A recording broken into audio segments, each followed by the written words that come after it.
Let's go. Today's episode is brought to you by Wrap Glove. Experience the color of performance. Wrap Glove is now introducing their new colors: blue, red, green, and orange. Still purpose-built for wraps, PPF, and tint, and still proudly made in the United States of America. Pre-sale is now live at www.wrapglove.com. Explore their combo packs and use code GHOST25 for $25 off. I'm going to forewarn you. It is like a full-on thing. Yeah, Like I will go like on a full-blown side quest of me and Josh were talking about it. And I'll lead you down there too. Me and Josh were talking about it yesterday. Like that's really like I don't know if people realize like how convenient and how like much of a load it is off my shoulders to be able to say, "Hey Josh, can you pull that up or can you look that up real quick?" Yeah. Because I can kind of like sidebar that for just a second, like whatever. Like, all right, let's just sidebar that for a second. Well, it's funny when you're doing that in previous podcasts because I'd watch that, but I need to know the answer to that too. I'm like, Josh, don't forget to bring that up. Like, you know, I know you're now talking about this thing, but I've got because there is a little delay there. Yeah, I mean, like he's consistently getting better, but it's like there's still a delay. So it's like, well, hang on a minute, where'd that thing go? It's funny because I get like side quested too. Yeah. Because he's still listening. Yeah, you know what I mean? Exactly. There's still a conversation going on. Yeah, so. It was funny when I think it was Ken asking for the mauve, and you know, like you guys are throwing all this stuff out and going, "I need this and I need this," and he's like, "Man, fuck, relax." It's a lot. Yeah, right? yeah. I got stuff to do too, right? I'm like, "Do you though? What are you doing over there?" Ken was a good one because that was it was extreme from like all angles. Yeah. Like, you know what I mean? Yeah. And him and Justin were two totally different podcasts, but like it was still like a ride. Like, yeah, man. I don't know how to explain. Like, I feel like I'm along for the ride. Then you've got you got Jeremy in there. Oh, for sure. You know what I mean? Like all the different personalities. Sure. There's a lot of us that bounce off the same sort of energy. You know, high level. It's it's a lot. Yep. But it's also a lot for when people aren't that, right? If you're used to getting a reaction out of someone when I'm a jokes guy. I like laughing is freedom and and then when they get in their head about something, and I'm like, man, come up with me, like bring some energy up, like in a training class. Oh yeah, right. And you've got a dead class. Yep. And I'm up there smacking jokes, like I'm like my best material, and they're just like dead. I'm like, come on, like please. Something. And they're usually designers, or or they don't want to be there. They've been implemented to do the training. Is that common? Do you see that a lot? Yeah, a bit. And sometimes I feel like they're fillers.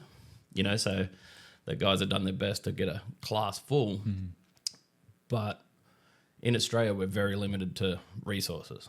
Okay, there's the way to explain it to people, like a big fleet for us is 20 vehicles. Okay, right. Australia is geographically about the same size as North America. Okay, right? But we've got less people than Houston. Oh wow! So overall, the entire country, our population. So wow, it's like 27 million. So you know what I mean. So then that's odd. Yeah, well.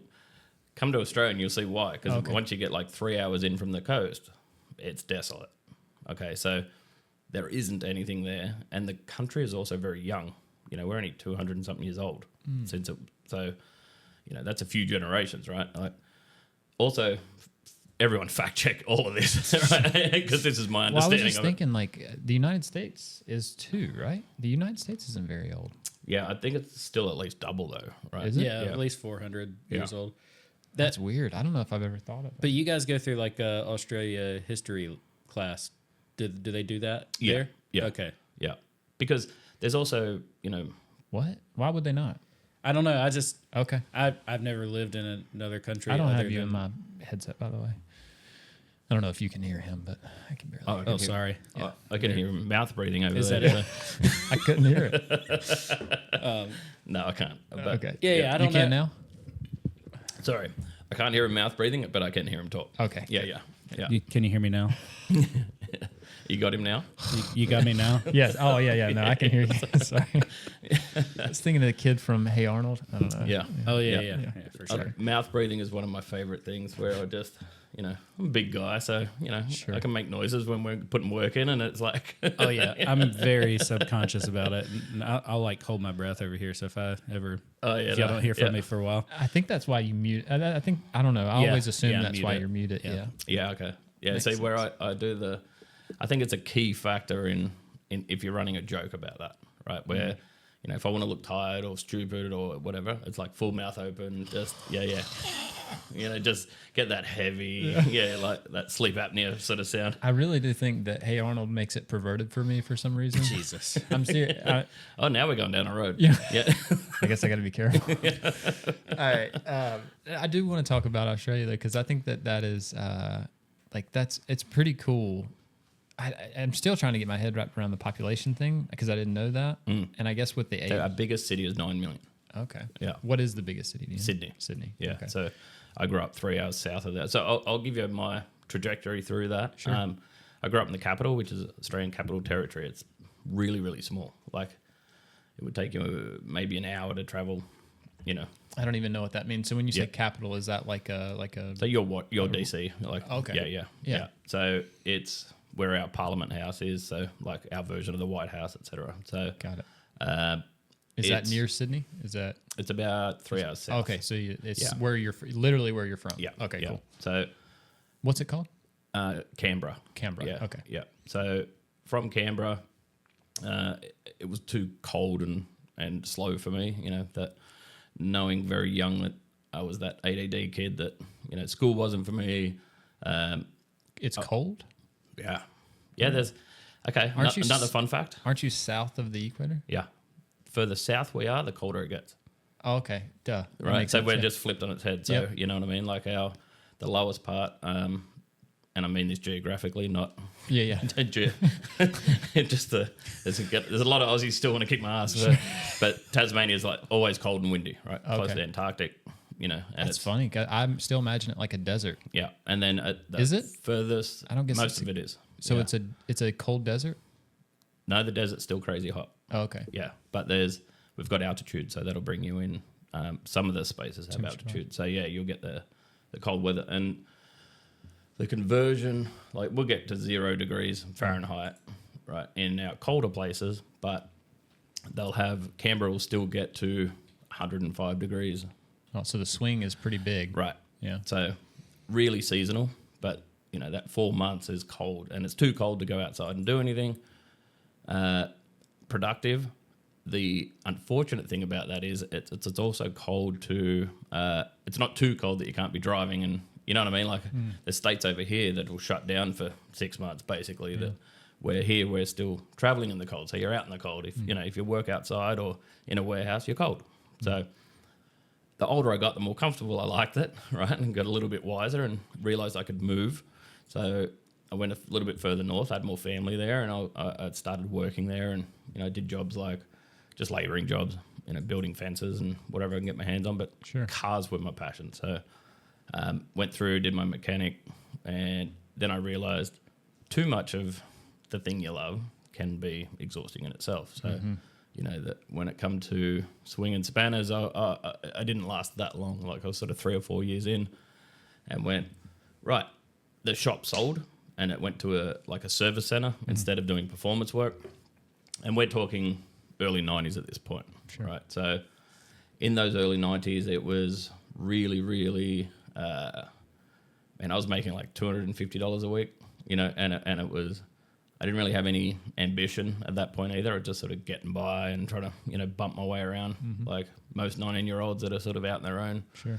And not long after that, when that turned into that service centre, I was like, this isn't for me. I'm not changing oil day in and day out. You know, my brain needs a bit of, you know, activity. And so I did the thing, thought it through for about 35 seconds, quit, and then went, oh, shit, I've still got bills. So a buddy of mine's like, I got you, man. We'll go tint windows. So, yeah, that's kind of where that started. And so you were in the automotive space. So, I mean, it wasn't like a huge thing. And you probably felt confident ripping door panels, right? Correct. Yeah, right. so that was a big thing. That was a big thing. Yeah. I was one of those tinners that, you know, they're like, why do you have the roof lining out of this thing? Right. I was like, because I can. That's exactly what it was. Can, yeah. Like, you want me to show you how to do it? I can show you. Yeah. But yeah, I had a passion for those sort of things. And then I started to work out where watching people's skill sets. So working in a team of, say, 3 people in a vehicle, one guy would just love doing the rear screen, right? The back screen.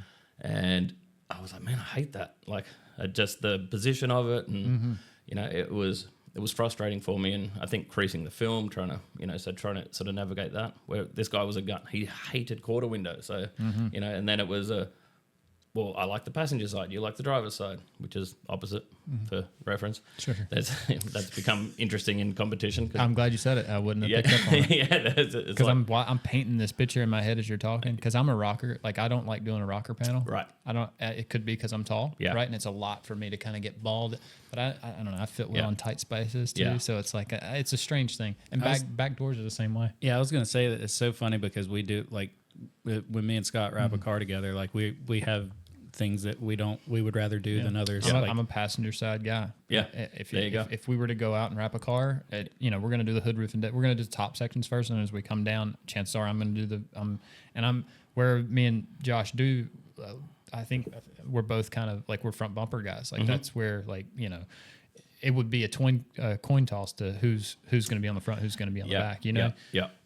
But a lot of that for me was because of it was like other people didn't want to do it. Yeah. You know what I mean? That's exactly where my mind went was to I want the challenging part. Sure. Right. Yeah. Like I'll do the mirrors. I'll do and everyone's like, man, your wing mirrors are good. And I was like, because they kicked my ass for so long. Sure. Yeah. I pounded on them. Yeah. Like the first time I saw pre-stretch, it was in a training class with Ollie. Shout out to Ollie from Hexas, and it was wild to watch. I just went, that changed everything about vinyl for me.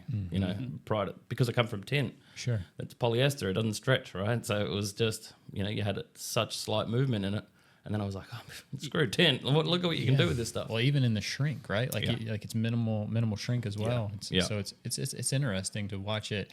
I'm with you. I remember the first time I seen somebody do an antenna or work around a mirror, and they cut the perfect little circle and they stretch it out and shrink it back. It was like, oh shit. Yeah, yeah. I don't do that. Yeah. Is that what everyone else is doing? Yeah. Normally we just notch a little seam back here and just kind of goes together really nice. Yeah. What did Justin call it? Creative inlays. And Yeah. Creative patches or something. Yeah. His that first video it was really cool to hear him talk about. Again, it was a humbling experience to be like, for him to be like, yeah, Scott, it was crap. It wasn't very good. Yeah, that's right. But at the time, it was like, it was the best. Yeah, so, actually on that, I did that. Seeing a high level installer when you're not was one thing, and then you show them what you've got, and they're like, "Oh, that's terrible." Yeah, yeah, and that was Ollie from Hexas, right? Do you know Ollie? What's his name? Oliver. So it skips me right now, but German dude, little guy, it's hilarious. Hilarious in his brutality, So, using his exact terms, right? And I was pre-stretching a bumper, and I'm like wrapping. I do all these things, and then of course I've got all this excess because I haven't gone far enough. Sure. So then I'm pulling it down, and it's just going to fail instant. It probably failing as I was doing it, and failing in my fingertips. Yeah, that's what I felt like. It was just falling apart, and I'm like, kind of looks like what he did, And I remember wrapping it around, and I can see him walking around the car, and he's like. I go, I did it. And he's like, what did you do? I did what you said. And he's like, I didn't teach you this shit. Yeah. I was like, and I was like, I'll keep at it then. And that was his input. Sure. Right. And there was no way to fix it or anything else. And I was like, I'm going to actually have to listen at this point. Sure. Right? I'm not just here for the certificate. It was a 5-day training course. So that was early on in the piece. And I brought it up. We went out for dinner that night, and I brought it up to him and said, man, I really like your humor, the way you said, look, what is this shit? And he goes, yeah, what was that shit? And I was like, okay, no, it's not a joke. He's like, man, you need to listen if you want to learn, and it was jokes aside, because we had banter, right? So I was like, oh, well, we're buddies. And he's like, and I had a car booked in, of course, right? Sure. To qualify and pay for the training, I thought I should have a color change ready to go, so it's all fresh and I can get stuck into it. And I told him that, and he was like, good luck with that. Yeah. He's like, you are not ready to be wrapping full cars. So it's interesting that you say that about the humor thing, because it sounds like he wasn't trying to be funny. No, you know, not what I at mean? all. Yeah, he was like, you're hearing it, and it's funny as hell. And I'm like, this guy, he's just, he's like, you are useless, I was like, thanks, man, appreciate it. The funny thing about that is, like, me and Scott would do the same thing. If somebody was to listen to our conversations, they would think that we hate each other. Yeah. But we would have installers come in and they would be like, I can't deal with how you guys interact with each other. Yeah, that's right. And And they would leave because of that. yeah. It was Yeah, too yeah, much. yeah. It was too much. Yeah. You know? So you have to like find that sweet spot. You know, they talk about like the younger, the next generation is like a little. You always hear it from the old guy, like they're soft and they just can't hack it and they're fucking lazy is really what the problem is. Yeah. And it's like, no, maybe they're just different, right? I So used to be too, though. for sure, Right, yeah. there Yeah. was a- To there's a that point. other generation, Correct. I was Yeah. the bad, Yeah. bad group. So Yeah. so it's interesting watching that and like hearing it but you brought up comedy and comedy's been on my radar here lately, and comedy is in a weird space right now where it goes because like he said, we go pretty far. Yeah. But man, comedy right now has gone like Shane Gillis, Mark Norman, those guys that are like pushing Yeah. the envelope constantly. Constantly. Yeah. And back to, and if somebody's not creative enough with it, it's really not funny, right? Sure. So if they're pushing the racist envelope or, right, that you're just like, that wasn't even funny. Like that was just low hanging fruit, right? Right. And It's because not- we're exposed to so much of it, non-professional comics, we think we're semi-professional, particularly in a training space. Sure. You're hosting a group of people for a certain amount of time.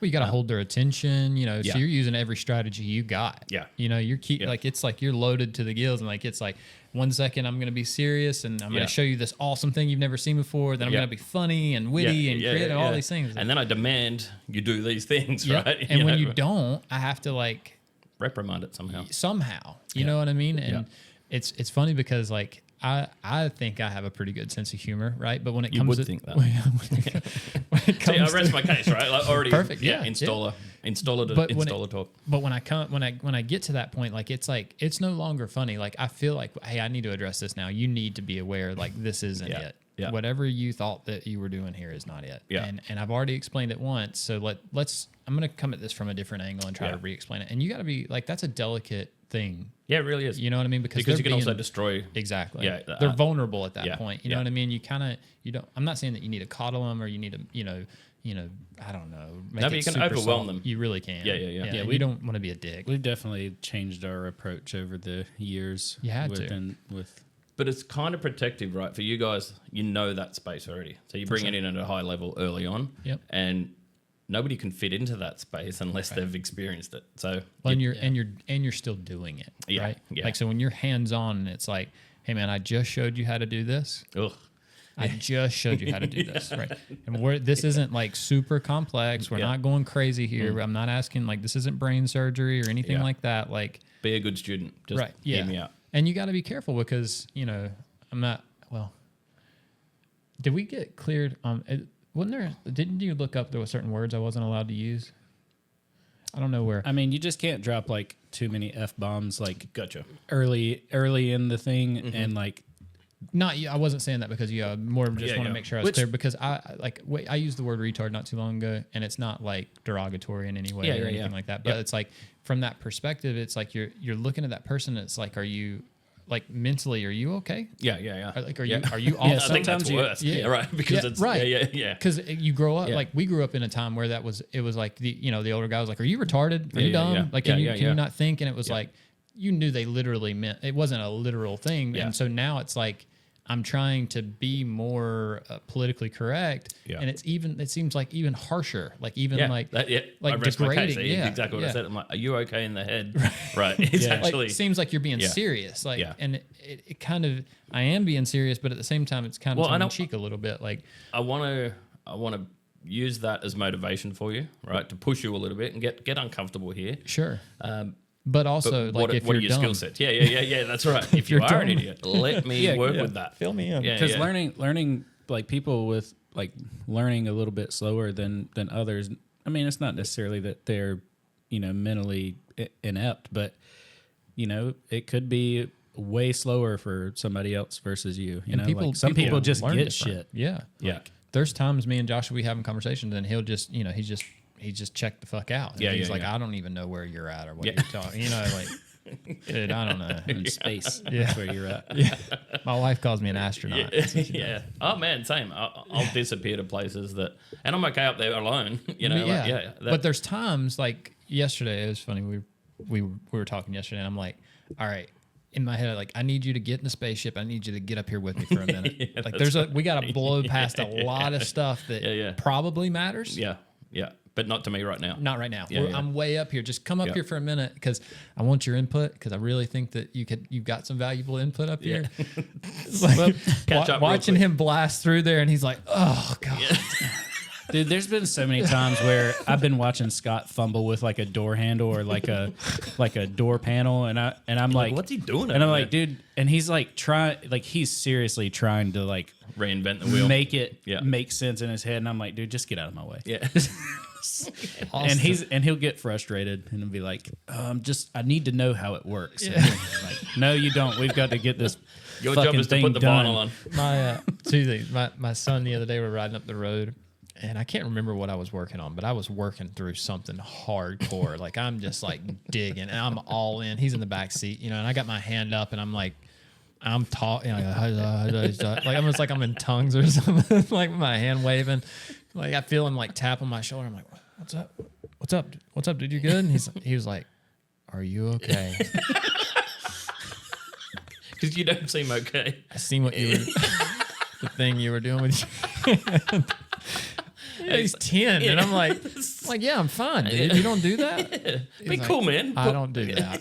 Nobody does that. Yeah, but- it's Mom, even- don't do yeah. that. It's even funnier watching it in like real, like in person, like his eyes just glassing over watching it. Like, That's the best. I probably mouth breathe a little Yeah. bit while I'm doing it.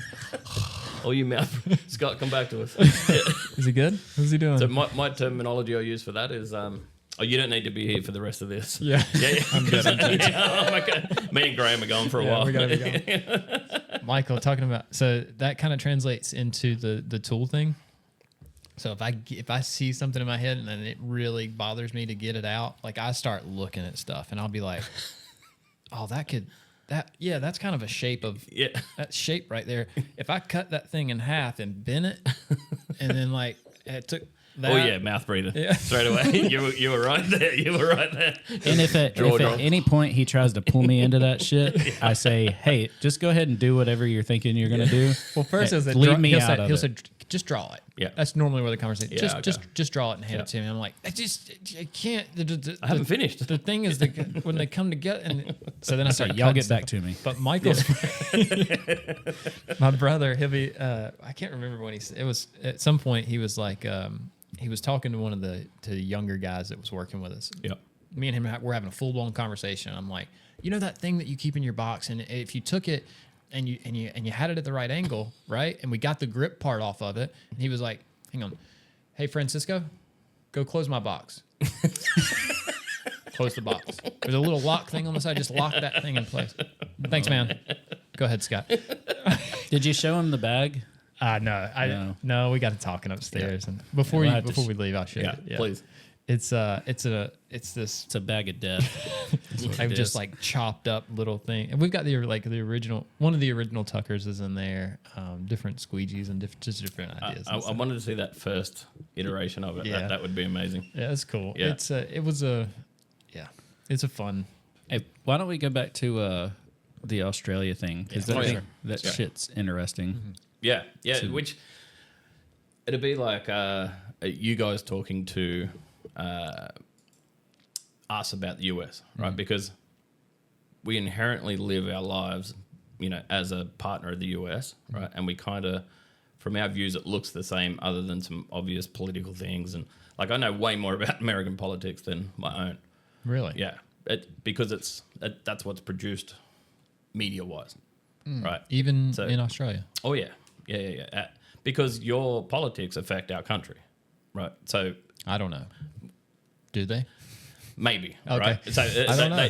well, what happens in your country affects ours, right? We're in Okay. that same capitalism, you know what I mean? So with it, and it's, I find, we're a first world country that's, capitalism at its best. A lot of things are influenced, particularly in our industry, right? So, if vinyl manufacturers in America do a certain thing, it'll ebb and flow down. Trickle down. Right, yeah. Right. So, Guns? Do you have guns? no. No guns, right? Like So, not to the public. I'd like to say 95% of in Australia, 97 maybe, would be never see a firearm in their life. Really? Right. So, once we get sort of to the country, rural areas, then you've got them for pests and hunting. And Okay. right, so you can still have I think Canada's that way. Yeah, so you can have rifles, you can have pistols if you're part Like of a a sporting musket? club. Yeah. You got to one at a time. Just Is it really like that? No, it's Okay. still we'll still have like a 223 or 308s and Okay, all this gotcha. stuff. So, but it can't look like an assault rifle or anything. We could never have a semi-automatic. Got it. That's crazy talk. Maximum of like 5 rounds, I believe. And I'm not a gun expert in any shape or form in Australian law, but having a firearms license over there is work, right? Yeah. So you've got to earn it, you've got to keep it. It also opens you up for automatic checks, random. So I'm talking random. Like the local police will just knock on your door at 3 Really? p.m. No notice, no anything. And they're going to check your gun safe, check where your firearms are, check where your ammunition is. So it's not we could never use it in protection. So you'll go to jail Never. for murder, right? Yeah. Yeah. In So- some cases, it's better to do that in the United States. Like, Yeah. It's better to shoot first than ask questions. Yeah. It's weird. It's just, And that's what I mean. So there's a inherently our view of it is that you're all shooting at each other down the street 24/7, right? Like Yeah. it's Wild West, because the platforms in which we see it is shock value, right? And I think we're watching that evolution of, from social media blowing up the worst things, all the rotten.com of, the 90s or 2000s or whenever that kicked off. And I was like, oh, there's a part of the world I never want to see, right? So, Sure. and it wasn't for me. And then, yeah. but your curiosity was always spiked when it's something out of the norm. So those things aren't normal in Australia. We had I believe it was in the early 90s, we had a mass shooting down in Tasmania, and everyone handed their guns back. There was an amnesty, and we all went, yeah, we don't like that shit. But remember our population, right? Yeah. It's like if one of your cities decided to do that, it's a plausible idea. Yeah, it's not crazy. The country doing it. How It's not many? going to happen. It'll never happen. Everybody asks me, well, what about guns? That's like an Aussie will I ask don't know me. why I went straight to that either. Like, No, that's the thing, though. It It's wouldn't. strange. What did you say the population was again? Like 27 million, I believe, or 29 million. Yeah. Hey, Josh, That's- pull that up. That's real so quick. crazy. Yeah. That's so crazy. No, because I don't know. I've just never. Sorry. I've never got to like talk to a person from Australia, and I just like. Because we're just mouth breathers down there. No, I have a lot of people that I thought like one of my favorite. So I got into like freestyle drones, and one of my favorite flyer. He doesn't post anything on social media anymore.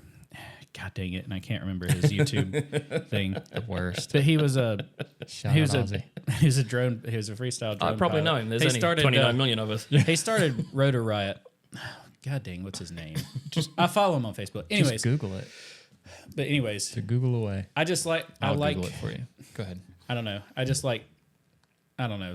Yeah, because so I like hearing people's perspectives from other like yeah, so countries, like on 100%. that point, I brought a guy over from Australia that's never travelled internationally on an international flight. Sorry, so he'd been on a cruise ship. So shout out to Troy. He would have loved it. It was and Aaron come over with me to Chattanooga to the. He's Yeah, I thought you had somebody with you. yeah, so he's like I believe he's 49. Hopefully, I'm close enough there because sure. I believe his 50 is coming up. I don't want to get in trouble with there, but he's great dude. But he had just hadn't travelled, right? He was pretty reserved. He lives in a smaller town up north, town of like 30, 40,000 people, and he's running a tint shop, and so he's really in his shop, in his world. And I was like, man, come with me. And he was like, what? How do I qualify? And I was like, you tint windows. Yeah. That's all we do. Yeah, you're in. There's a flight, and we get on it, and the rest is just we'll get there. Yeah. He was so overwhelmed by the whole thing, but it was really fun to watch. I bet so. Right? Yeah. Because, it's like you just think small town guy, big city sort of For deal. sure. When it was like, man, Nelly had to hold his hand through LAX because he was just like, what is happening? There's mouth breathing a lot, right? Yeah. And Catch the 4 window. hours into the flight, and he's like, we're nearly there. And I was like, yeah, man, 9 more full feature movies, and you're. So did you fly into LAX? Is that where you guys started? Yeah. So it's about a 14, 15 hour flight. Okay. And that in cattle class is not fun, right? So, that's a. I believe it. Yeah, it's it was pretty funny to look at, and that actually took the focus off the flight for me because Sure. I could sit You and enjoy it yeah, with I him. just look over and he's just like, man, and he smokes, right? So yeah, he's just like 15 hours without a smoke. Yeah, man. And and he's like an old school smoker. Like he'll go out and smash 2 durries. We call them durries over there. Yeah. And he'll be like, he'll smash 2 durries and get back to work for 4 hours, right? Sure. So I was like, oh man, you're in for a ride. So yeah, we got him. We landed at LAX, and I was like, walk him straight outside. I was So like, I come from a small town, and I had zero ambitions of leaving. Yeah. Like everything I needed was right there. Yeah, of course. You know what I mean? So Yeah. I had no plans on leaving. and you weren't wrong with that, right? Like, No, not in the grand scheme of things. Yeah. I mean, I think that there was. So I had a mentor at the time, and he was like, anytime that you ever get to experience what it's like to be in the clouds, take advantage of it. Yeah. And like from a kind of like what we were talking about earlier, from a psychological or like a dreaming. Yeah. I felt that. Yeah. You know what I mean? Because Yeah, I yeah. spent so much time just daydreaming and thinking about stuff that was outside of it. So like to hear him say that, and he literally meant like get on a plane and get up in the sky and really just like embrace what that's like. And so it was like it kind of opened my eyes to possibility. like okay, Yeah. maybe I will try this. And then once you get out there, it's strange because even inside the United States, it's funny because being from North Carolina, right? You think about now we've got the deep south and now we've got north, right? Yeah. Just on the East Coast. Yeah. So when people talk about New York, it's like, oh, you don't want to go to New York, man. It's dangerous up there. You know. And then you go to New York and it's like, this isn't so bad. This is, there's a lot Same of people doing other things. Right, yeah. Yeah. I mean, there's a lot of people in one area, and it's kind of, that's strange, and there's... But what that also is strange for me. Like I'll go somewhere and they're like, oh, I just met an Aussie in XYZ, right? Or wherever it was. And then the world is smaller than you think. But then we give it all this credit that it's like, man, it's so far and you do all these things. Sure. And everyone's like, I want to go to Australia. I'm like, get on the same plane I get on. Yeah. Like, don't overcomplicate it, right? Right. Like, Let's go. Yeah. That's It's funny because my wife was telling me we just went to Disney last week, and my wife was telling me about a conversation she overheard in the restroom, and it was a woman. Where is this going? Who was it was a woman who was I guess they were just like trying to casual bypass conversation or whatever while you're washing your hands or whatever. Can I borrow and a... she said something in French and asked the lady if in French, do you know French? And she said, I guess, I don't know, she recognized a little bit of it and she said she doesn't know, but like, and then she's like, okay, do you know Spanish? And she's like, yeah. And then she was like, what other, she knows English, but you've got like 3 different people in here. They all are like well-versed in like multiple languages and from, countries that you would never expect them to be. Yeah. And they're just like, they're able to, I don't know. It's just wild. Like communicate and relate. Yeah. That's right. From such different worlds. Like me at Bucky's, the first time I went to a Bucky's, right, which is, we call them a servo. Okay. Right? So Australians abbreviate everything. Sure. So when you go and what the hell is that? You try and work out what the long version of that thing is. So right? is that the service station is that what, the case with the cigarette too? Yeah, durries. It's just ciggies or durries instead of cigarettes. I got it. It's cigs.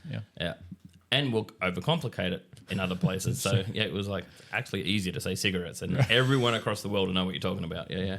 And like then they're darts because durries was too long. Sure. I'm gonna go have a dart. Yeah. Yeah, and I'm like, what the hell? Because dart's already a thing and a different thing. It's not the same. So But you were saying about the service station, Buc-ee's. So servos, and I Servos. go, the servo. There's a big ass servo was an Aussie way to say it. Sure. But it's almost its own thing. You know what I mean? It's its own ecosystem, but it's also an exaggeration of what is the norm. Right. Like even in the I States. felt like I always tell like I text you and I was like, get the brisket. I had that for dinner. It was good? Yeah, of course it was. Right. Yeah. So it was like you tell people to get the brisket and it's like you immediately feel like you need to defend the fact like, listen, I know it's a gas station. Yeah. I know it's a gas station. Yeah. Just look past all that for just a minute. And to be clear, it's the best brisket I've actually had. Oh, dude, it's really, it's killer. like legitimately. Oh, and it's killer. And it's from a servo. Yeah. So But it's a different kind of servo, correct. But, And this is my point. So it's the shock value things that I want to share. Yeah. That to other Aussies. And I'm like, man, you got to see a Bucky's. Because then they're like, that's what I expected. And I was like, yeah, but this is not the norm. Right. Okay. So, Yeah. I mean, like we have normal servos as well. Yeah. Like you can go exactly. just to your, Yeah. little stop and stab and get you some Yeah. fill up, and it's not a crazy we abbreviate thing. things too. So it's called Stop and stab. Oh, I heard one the other day. I thought this was funny. They were talking about a detail shop, and he says, the scratch and shine down the street. Oh my God, I fell out on the floor. That is a good one That's too. perfect. Yeah. Here's the question: what are the chances that you know the guys that have the YouTube channel Mighty Car Mods? So yes, met those guys as well as so Moog and what's the other guy's name? Yeah, so Mighty Car Mods, and there's also Andrew at Motive, and Motive is another big Australian channel. He's big in the GDR scene, so he's actually doing a big GDR festival here in the States for the first time. Cool. So same sort of deal. It's still a really big car scene in Australia. Yeah, It's our norm. There's Summer Nats is the pinnacle. Power Cruise is now traveling the US as well. So, burnouts are a big thing Right. for Yeah. Aussies, right? My brother was telling me about how there's it's almost a sport. Like burning out there is almost a sport. It's its own thing. It's professional. Hoonan. Yeah. That's where Hoonigan came from, right? Right. Yeah, absolutely. It's Yeah, an you see the Australian Aussie thing. cars come to Hoonigan. I'm like, man, we were doing. So I mentioned back when I was a mechanic, one of the leading burnout guys back then, I always aim for the top at whatever I'm doing, right? Sure. So I was like, but kind of my cool spin on it. So if I wanted to aim at the top, maybe I'd be in a Lamborghini shop, right? Where mine was like, no, I want to go to the guy that's in the shed building something. Sure, full right? custom. Yeah. And Tony Delavera, he was a mentor of mine at 19 as well. But he had this old Toyota Corolla, like a 70s Corolla. And, I used to watch him on all the VHS tapes, burning out at the Summer Nats. And when he's doing that, burning out, that's a fucked up way to say It's it. I'm a gonna say, weird way. yeah. I was like, yeah, just doing burnouts. Yeah. So you drop the G off doing, because it's doing burnouts, right? Yeah. Doing skids is that. So watching guys do it now and it become such a big thing was wild, because that was 30 years ago. Right. And Yeah, just in the last 10 years, really. I don't know when it's that social media. Ken Block and Yeah. know what I mean? Like that whole Yeah, thing. Hoonigan took it to a level, right? for the United States. Like Yeah. it was never doing a burnout was cool, but it was leaving a parking lot or something. It wasn't Yeah. like an organized they do those crazy. Well, I'm not going to tell you about Australia, but I'm just saying they have events where that's. So I was the in thing. burnout comps when I was 18, 17 years old. That's crazy. Yeah. And because it was just and What's the biggest? What's the? it'd be Summer Nats, but Power Cruise has really put in a lot of money behind it. But Yeah. our Mecca. See if you can pull one of those up, Josh. See if you can find. Do some, even if one better, bring up Tony, because it'd be cool to have him up there. But Wild Toy, so it's YLDTOY. Put in Wild Toy Corolla. On YouTube? Yeah. And He shreds. just because he's a madman. He still is, right? We saw each other in traffic. Like I said, he was a father figure to me for so many years. Gotcha. He's still got this same home built. It'll be interesting to see if it comes up. So put in maybe V8 Corolla with it. No, use a Y at the start of WLD. Hang on, let me bring it back. I can't see this. You're good. Yeah. So it was funny to. That was the first time I got starstruck. I was like, and I was with another buddy of mine. Spell that one more time. YLD. YLD. Yeah. So Y for Y. Yep. Yeah. Supercharged Corolla. That's the one. Wild Toy. Yeah. Okay. There he is. So I worked on that car as a 17-year-old and it's still going strong. That, Fully blown, just. I drove that in a McDonald's drive-through. I have YouTube Premium, so you don't have to worry about watching ads. Yeah, Oh, nice. thanks. Yeah, me too. We're baller like that. Yeah. Yeah. So that car is just, it was so crazy to. I still think for the United States, this is kind of different. It's. Oh, there you go. I tinted that too. Well, yeah, seeing an older Corolla like that, a four door. No, I mean just the burnout, this being So the this thing. looks like it's at the Nats, Summer Nats. So it's you can say it's a big production, right? Particularly in Australian standards. But No, I would say. Anyway. It's an organized. This Yeah. isn't. Like I said, burnouts in the United States. They're not organized. Even Hoonigan, really. Yeah. It was let's now shred. Cletus has taken it another level, Yeah, right? no, for sure. Yeah. But you can tell he's heavily influenced by Australian culture. Yeah. Well, he come to the Summit Outs about 5 years ago, I think. So. Yeah, I seen a video. That's where I kind of Michael, my brother, sent me the video on it, and it was like, oh wow, this is a real thing. Like, we're racing lawnmowers and racing it's like what you guys would refer to as rednecks as bogans, right? Bogans? So so BOGANS. Yeah. And Just like that still warms love my it. heart seeing that car, and I was like, man, I literally drove through like McDonald's. So he's actually he's got 3 of those, right? And I'm glad he doesn't listen to podcasts because he'd be like, hey man, that's my secret. Yeah. But there's like a full race one, okay. and they all look the same. But then every now and again, one will turn up, and you're like, oh, it doesn't have a blower anymore, but it's twin turbo V8 under the bonnet, under the hood, and it's all street legal. So that back then in the 80s when they built these cars, it was okay to put a 350 Chev in an old Corolla because they're like, we don't care. Right. Then of course guys get excessive with it. You're like, oh, we can put. There's a limit. I can put 2 in there. And it was, oh, we'll go big block. Why would we have 350? So, but now they built these into actually street registered cars. So what our government did was they honoured that. Okay, you've built it, and we said it was okay, so we're not going to take that away from you. However, you can't do it anymore. So obviously, the value of doing that thing was massive because that would be Tony's daily driving car, and his race car and his street car and his tow car and all of the things. Yeah. So then all of those things built up, right? So it was the culture around it, and Tony's like obviously not the only guy doing it. There was the next guy that wants to outdo him. It's a thing. Yeah. Then guys started building like hundreds of thousands of dollars into show cars, and then really turning that into the crazy, like, man, you can't do that. That's like $100,000 paint job. But that's now what it's evolved to, right? The passion of just doing burnouts has kind of evolved. Those guys are still doing it, but now you look up like current cars and you're like, man, I dream of owning that vehicle, let alone destroying it on a burnout. Destroying it, right? Hit it into a wall and then go back fix it. But ultimately, for those guys to qualify, they need to do that. Like we're talking $100,000 race engine blower setup. There's a guy over in Australia building LSs, War Speed. He's building the best of the best because they're traveling the world now on a single engine, going to do that forever.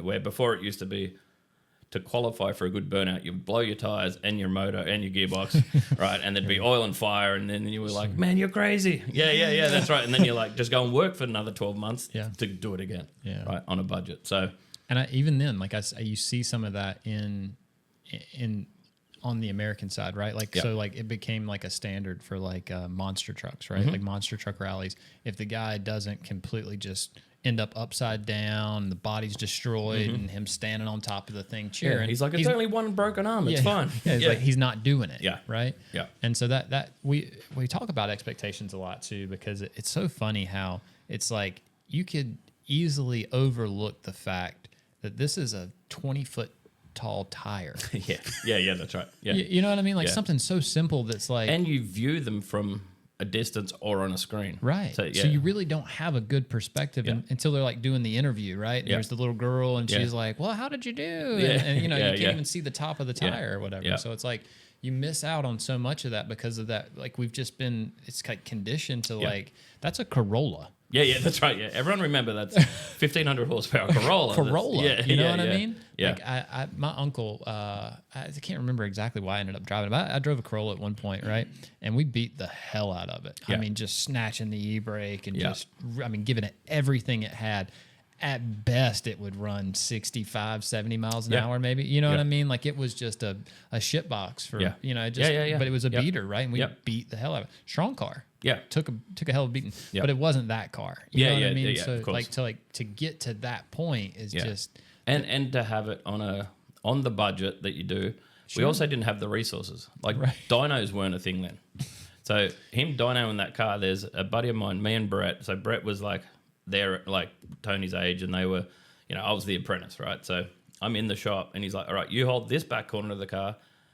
Brett will hold the other back corner of the car, and he's trying to tune methanol, right? So you can't see or breathe, but we had to hold it in the workshop, and it's 12 o'clock at night. So he's doing burnouts like that, just static, so he can watch fuel pressure and do this, right? So he'll blow a set of tires, do this, kill 2 people, and we're just like holding the vehicle, and he's like got it jammed up against a workbench, watching fuel pressure. Sure. it sets off all the fire alarms in the adjoining buildings. So now there's this big warehouse next door, fire brigade's coming and everything else, and we're trying to get the smoke out where the fire brigade turn up and they're looking for the smoke. And they're like, man, this is burnout rubber. And then so we'll like close the gates and just go, oh, sorry guys, we did a skid. Sure. But what we were doing with, you know, big horsepower, we've got nowhere to practice. See, if he had a dart in his mouth, and a tank top on, and he's if he was screaming smoking a durry at the servo, right, he's like, "Don't worry about it, mate." It was just us. It just sounds like something you'd see in America, right? Like if he's hollering at the back, like, "You pussies, quit crying." I don't care if you got methanol in your eyes; it doesn't matter. I, to be fair, I was the first to leave because I was like, "It hurts." And Brett's like, "We need to know the fuel pressure." You know, he stuck it out where I was like, "No."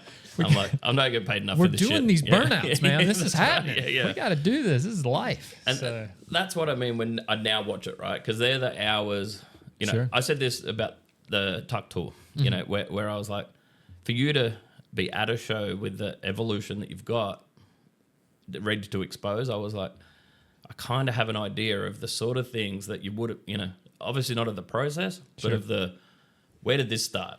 You know, at what point was your burnout in the corner, you know, of the workshop where you just like, and you told it to me, right? You're just like looking at the corner of a truck that you've done a million times and and you're like, we need a solution here. Yeah, that. You were in the clouds. For sure. You're like, hey man, finish the fucking job. But the part though that I think that probably doesn't get recognized as much, like that scene, like I paint that picture really well, and I think I like to make sure that it's known that what you're talking about, actually like tuning that car and really like really all the failures, like all the little like the shapes and all that stuff. Josh was doing that stuff at like 2 a.m. You know what I mean, like really fine tuning that thing, and then like I said, well, I'll show you the bag, but like, and there's several variations of it. He'd bring it in and I'd be like, all right. And I think it's important to point it's at 2 a.m.s. You know what I mean? Because it wasn't just that one that you're up till 2 o'clock. Like you're working, and then it's this 2 a.m. And then he'd bring it in, and I'd be like, I don't know. That really wasn't what I was talking about. Like, can you go in and change this? And he's like, I'd be so mad. Dude. But he's like, I haven't been asleep. Scott's like, are you all right in the head? This is exactly what you asked for, and it's right in front of you. I don't like it. I don't like it. That's not my drawing. I don't like it. That's not my drawing. I don't like it. That's why we got to the drawing. He's like, dude, just please draw it. It's going to save us a lot of time and effort. And I'm like, well, it's different when you can touch it and feel it. And like, you know, the drawing really doesn't do it. And it's so stupid that like it's just one little thing. Yeah. Like, it's just one little thing. Yeah. The evolution of all of the things, though. You know, I heard you guys talking about, you know, Rolly Pro, and you go, man, what got you there? Sure. You know, like what got to that? And it's usually the innovation of finding other tools that aren't quite right. Sure. If that was just this and that was just this. It's the pressure too. Yeah. Like you can feel it behind you. Like nobody should be wrapping hollers at 2 a.m. Yeah. You shouldn't be doing that. Yeah. But when you're doing it and you're trying to do it at a high level, trying to do it efficient, you want it to look good, and you really give a fuck. I mean, you really care. You're like, that top rivet that no one will ever see again. Yeah, like it matters to you. And so it's like sometimes you got to have a tool to help do that. What if another rapper sees this? Yeah, right. Because they're going to. Yeah. That in our world, they're going to. Yeah. And you can't. It's so hard to rebound from it. You know. I don't even know how we get to that point where we're like, okay, this needs to be done at 2 o'clock in the morning. It's weird. Like, how do we? But we all do across the world, right? It's, like, that's wild. It's not a new thing. You know what I mean? Like people. But it was it was the same in tinting. We were the same. Right. We always said to the dealerships that we were doing cars for, you know, when I started to learn tinting, the idea was there's 5 cars a day, right? That qualifies you to be a window tinter. If you can do 5, that's your go, right? So you think hour lunch, you get your breaks, everything else, hour and a half a car.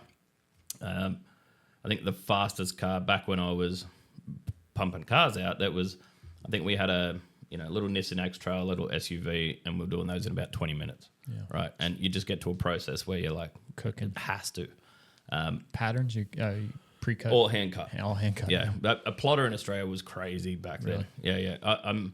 We've got one guy over there that took it to the clouds, you know, and he's got a big flatbed that would be it's 260 inches, so it'd be like 140 inches wide. It's all hand built CNC laser cutter that just cuts this.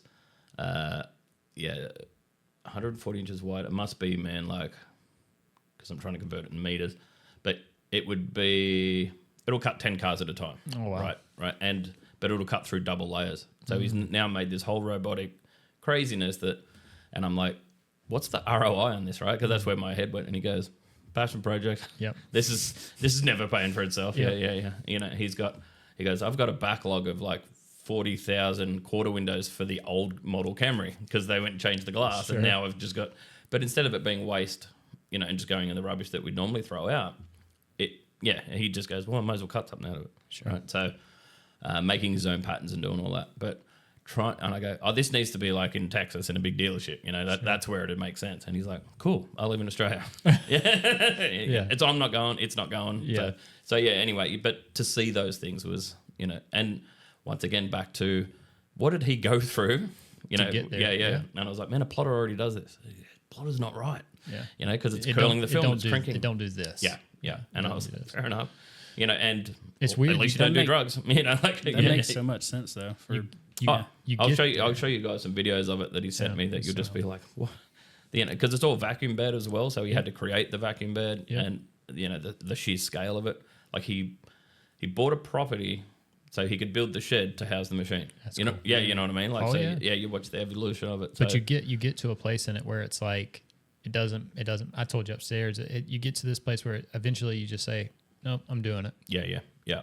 Don't care. Malcolm Lonsdale's his name, so you know I'm sure you'll appreciate hearing that. But he's you know Is he a tenor by trade? Yeah. Yeah. And you know lives and breathes the industry. That's cool. And it's you know I'll talk to him and he's into drift cars as well, so he's building cars and stuff on the side. But it's always like it's amazing what putting stickers or tint on can provide us in the rest of our lives, right? Sure. Mm-hmm. And I was like, man, I want to utilize what he's got, but then the things won't align because he's like, this is purely for me, Right. And if it works for other people, cool. But it's kind of a non-negotiable, you know, because I was like, I want you to capitalize on what you've got. And he's like, I am. Yeah, I'm good. I'm making what I wanted to make. And We I was get like, it all the time. People will say stuff about the Tucker You should specifically. blah, Like, blah, blah. oh, dude, this would work over here. And it's like, cool. If it does, great. Use it. I hope they ever, you know, Yeah.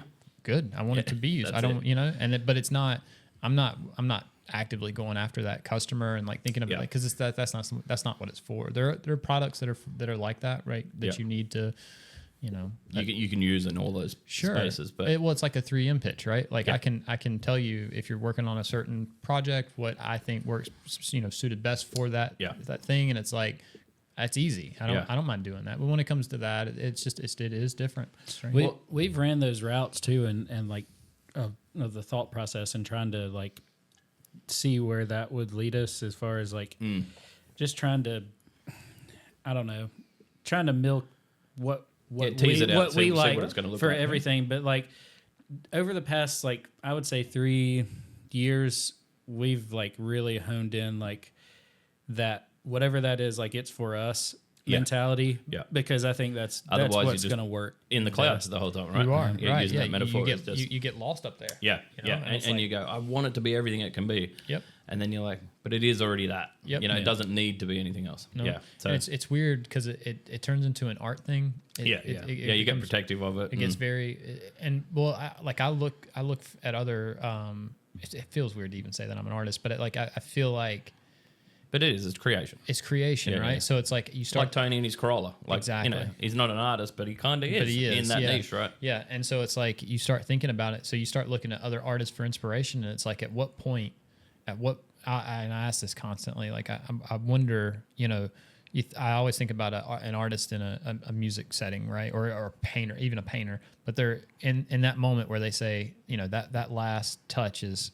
That's it. That's it. That's it. That's No, it. They're not doing anymore. Yep. And how they get there. Yeah. And what that looks like. And then in a world like a products, it gets funny because it's like, oh, well, you can just have a version 2, or you can, you know, you can do this and do that. And it's like, but from an art perspective, it's it's that's not the, I'm not doing a version 2. Yeah. No, this is it. Yeah. This is the thing. And so it's a weird, and they live in the same space. So it's like, you just kind of have It's to. currently running, but it's also run its course in a way, right? Like Right. The evolution part has run its course, Sure. I should say. And then now it's cool. If you like it and it suits, cool. Right, Yeah. And the ones that do, like that's what we've done it for. The ones that light on up. that I had to be really careful with, because let it be that for and you know, being across sort of 3 industries, I was I mean, PPF and Wrap are kind of in there together, and vice versa, right? But being in those industries, I see something like this, and I want to give my input in it from a sense of help. Sure. Right. And you're like, been there, thought about it. It's not what it's for. And you can kind of get in this like offensive mode, right? Sure. And defensive mode where, oh man, I was just trying to help. I was trying to help the brand, right? And you're like, oh, we've put the thought in, dude. It's where it needs to be. Well, and I always tell people, don't hesitate. Always do it. But I mean, not just with this. I respect it. Respect other people's things too. Exactly. If I'm trying to put in, as graphic guys, we work with artists, right? So you work with designers, but then you work with, and it's our own form of art that we're doing, or creativity. Then working directly with artists. I did this marble project that his idea was to have these big roadblock barriers, right, that were covered in marble or made from marble. So he went and made one out of marble. And then he was like, cool, 40,000 hours later, I need 20 of these things. How can I replicate it? So then he got to thinking about vinyl and, you can print it. I need to print it directly on there. And what are the options? So he sort of went through this and it landed in my lap, and it makes no sense to do financially, because you're like, how do I price this? So he calls me and I was like, but I get bought into those things, right? Because they were like, come to the clouds with me. It was that. And okay, I'll hear you out. And then I was like, the logistics of his idea was to wrap concrete. And I'm like, man, they're like, in kilos, they were nearly half a ton. So it was just like, what are we? Put vinyl on it, but how are you going to move it? The logistics of doing it weren't going to work. And he's like, the idea was to stack them. Do you have pictures of them? Yeah, it'll be on my Instagram, actually. Hey, Josh, you mind pulling up his Instagram? Yeah, it'll be under Tint and Protect. So I think it's Tint_Protect. You should know your own Instagram, right? Yeah. Well, Graeme Doolan is like mine, Gramami, or however you want to spell it. But Gramami. Yeah. Shout out to Dustin for that one. My buddy Dustin Gonzalez in the tin industry. He knew it was Graeme. We'd spoken a bit. I think he asked me early on, because he was like, it's a weird way to spell your name. Is it just Graeme? And I was like, yeah. And he's like, cool. So then I had like this whole event of people going, his name's Gramami. So they're coming up to me and they're like, is it really Gramami? And I was like, yeah, man. Yeah. That's perfect. Yeah. So, and Dustin's like, yes, it took. I can't remember. Me and Josh were talking about something the other day and he was like, you can just Google that, right? Yeah. And so on the way here, he didn't say it about your name, but on the way here I did. I just Googled it and it popped up and I was like, in my head, I'm super prepared for that strange thing. And it was like, Graham. Just now in the US I say Graham like the cracker. Yeah. And they were like, oh, Graham the cracker. And it was like, because even with the Aussie Graham accent cracker. too. Yeah. Do you know when about this was posted? Just scroll back. It shouldn't be too far. Yeah, because listening to you describe it, I don't even in my head like I was imagining like a big giant boulder. Oh, go up a bit on the right there. That's them printing. So I wonder where. So it must have been around there. That was Robin Williams died. I was devastated. Yeah, interesting. All right, go up to, because it would be where that print one is. Click on that for us and we'll see what the date was there. Because it might even have Alex's. No, that was just printing the marble. Yeah, so they're all the inlays and everything, obviously, that so put that together. It was amazing. That was, when you want to be your own expert, right? Mm-hmm. And look at that, just popping the phone up on there. All right, so if you want to look up just my Instagram, it might actually be there. Otherwise, we'll definitely get it over. We can put it in show notes or something because that would be cool. To see it. Yeah, we can do that. Yeah, it was just hard for me in my head, like imagine what it is that you're. I think actually it was probably on the Facebook one because Facebook was bigger back then, right? Instagram was sort of kicking off, so I was always hopeless with Instagram. But when we were printing it, I know it's a lot. Let's not go down that road. Okay. With that project, I was like, I really want to do it. I don't know how to price it to make sense to the business, but it's the kind of opportunity that, is sort of rare. And he's a famous artist in his own right. So actually it might even be easier to look up his, which is Alex Seaton, Seton.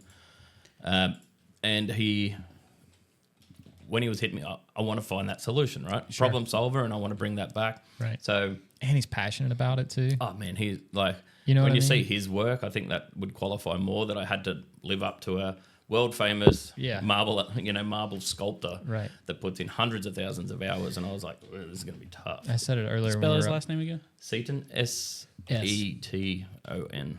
I said it upstairs earlier when we were talking. Like, there's something about effort. You know what I mean? Oh, yeah. When anybody, Yeah. when a person really puts forth that effort to do anything, and they're super passionate about it, dude, I can feel it in my soul, and I don't even care what it is. Like, I just enjoy it. I like watching them. Yeah. You know, and sometimes it's subtle stuff, man. Like, it can be something even so just, simple. This guy grinds stone. Right. Right. And, and I was like, there's no quick way. And then you make a mistake. You're not like, oh, just bondo that up and, just move on. Then nobody will notice, No, because it's on a don't. world stage.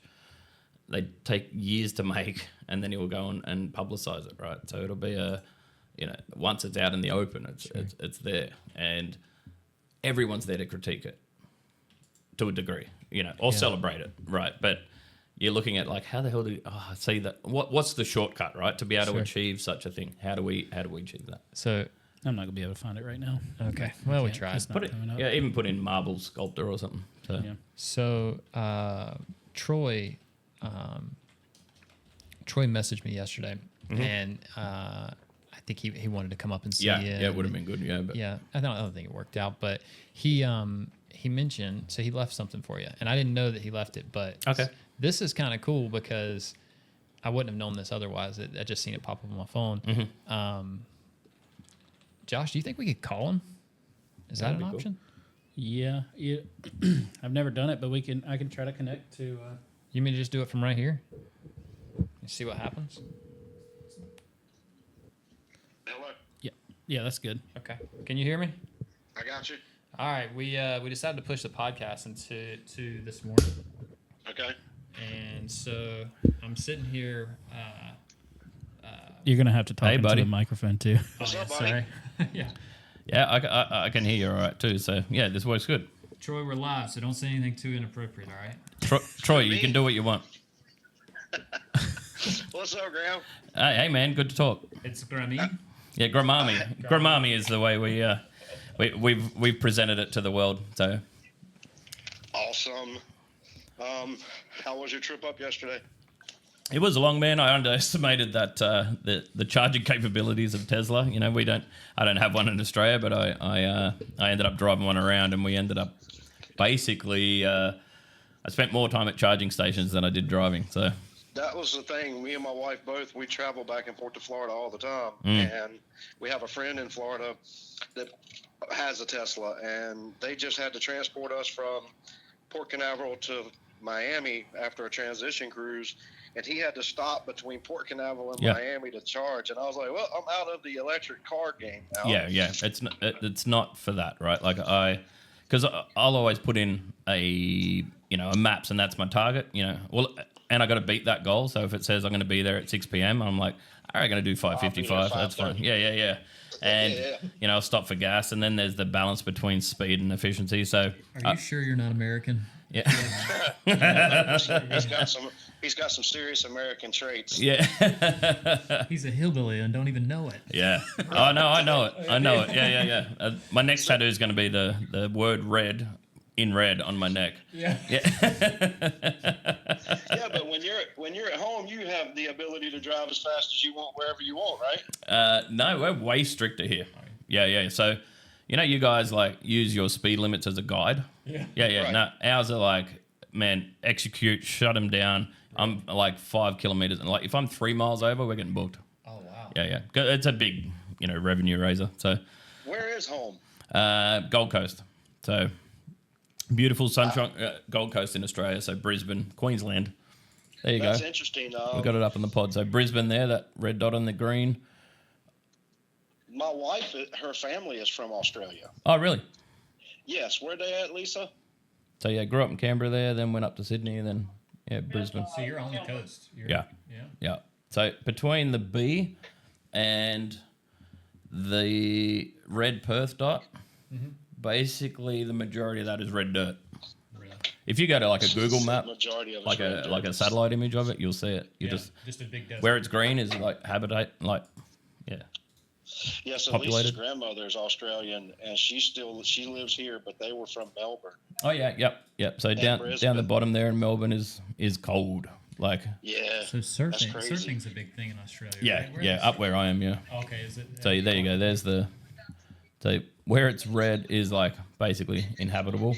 So where it's sort of more of a darker orange, I should say. Where are the kangaroos? Pretty much anywhere in that part. Really? I'm so glad you brought that up because earlier I went on a Australia kangaroo thing. Oh, jump on my Insta. Honestly, So, that'd be worth it. But There's 26 million people in Australia. The kangaroo population, just guess what it is, Scott. You're asking, so I'm gonna say it's gotta be close, perhaps more. I'm gonna say more. Yeah, twice as Yeah. much. You think 50? No, I'd say there was at least a third more kangaroos than people. I'd be like 300 million. Really? Yeah, that's a bit excessive. Is it 45 million to be. 45 million? Yeah. So it is almost double. Yeah, almost double. Right. So for every Wow, one that's a lot. Aussie, there's 2 kangaroos. Yeah, I've got 3 in my Yeah. house. So Or a if they ever, kangaroo and a half. Yeah, kangaroo and a half. Yeah. So kangaroo and a joey. The little ones are called joeys. So You have kangaroos? no. I wanted to run down that road, but it's like it's just the quintessential Aussie thing, right? It's like I'll bring one over. I know. I feel like the trashy American that's like, can you tell us about kangaroos? Yeah. Yeah. No, it's good. It's good. They're just deer that have been in prison. Is it like deer? I Yeah, imagine it's it just being like a deer. deer that have been in prison. Yeah. So they're just jacked deer Except that for are they'll stand stand up and up. box you. Yeah, and it's actually their back legs that do all the work. Okay. So they'll get back on their tail, and and when you get a chance, we'll bring it up on. I just shared a reel on my Insta where it was a boxing bag hanging in a carport, like in a garage, and the roos just fighting the bag because it's just natural for them. That's Here or on its legs? no Back front legs grab like a Thai kickboxing style, so they'll lock in and then they lean back on their tail and use their back legs to gut you. So they got big claws and they're trying to like basically strip your insides. don't worry, I got There it. you go. Let's go. So think about how tall that is, right? So he's probably up around 6.5 feet tall, and he's a little one. So when you say a roo, you know, See those back legs? Oh, he's yeah, trying to for he's sure. trying to remove your intestines. He is. I'm not He's kidding, trying man. to gut you. Yeah. Oh for yeah. some reason when I hear, I think it was from like cartoons and stuff. Yeah. So when you hear roo, you think of like this sweet, innocent little. Oh yeah. Thing that's Well, it's like, us with bears. Okay. Oh, Right. that's a Joey. Yeah. Yeah, Joey. Yeah, Like yeah. you think of like the sweet animal. See, they're that's just sitting not around. They're trying all to- cute and yeah. Like And I then want to pet one. so No. a buddy in Florida is like, "Hey man, I want to fight a kangaroo," and I go, "That kangaroo will fuck you up." I'm That like, kangaroo will fuck you up. Yeah, No, you don't man. play that game. and then of course he's like, "This is one of the boys from Yacht Armor. I was just down in Florida, and Dan's a big guy, right? You know, he'd be, Once again, I don't want to like look how big that thing is, man. It's massive. Okay, Yeah, and even with a couple of mixed drinks, I don't think he's beating the kangaroo. no, and I'm talking 0 chance. As in, not even like, oh, you might get lucky. Because you guys saw that video, right, where the guy, Oh, yeah. like, just jabbed him. Yeah. But notice he jabbed and stayed away, right? Yeah, He's he not does. there to fight a root. He just goes, I want to scare it, so it runs away. Right. Or there's a dog. There's like a video of a kangaroo having a dog like Yeah, in his arms that in one. the water. Yeah. Okay, gotcha. Yeah. No, sorry, that was another one again. Yeah. That actually happened after that. Yeah. There was one where he had the dog, but the guy stood up toe to toe with him, and Squared yeah, up. yeah. I And think he that I he gave think him a that's little what I jab. like about you that's guys is that crazy. like Morning, Josh. good morning. Like my Facebook and Instagram feed is like full of just like Aussies being fucking badass. Yeah, like, yeah. Just like But don't that- worry, we're still mouth breathers. We're like the kangaroo has a damn 8-pack. Yeah, and yeah. like he's bucked, like just jacked, and they're like, "No, fuck you! Like get rid of let go of my dog." It's kind of like Russians with bears, right? We're Yeah. just like, they're just fucking with bears all the time, and you're like, yeah, but they're not. You know, like that. Or they're not winning anywhere near that amount. But Sure, you take like a grizzly from North Carolina mountains, or Yeah. I just heard that South Carolina has like a massive bear count. You know what I mean? But these are wild animals. Like Yeah. they'll destroy you. Yeah, Like, yeah, yeah.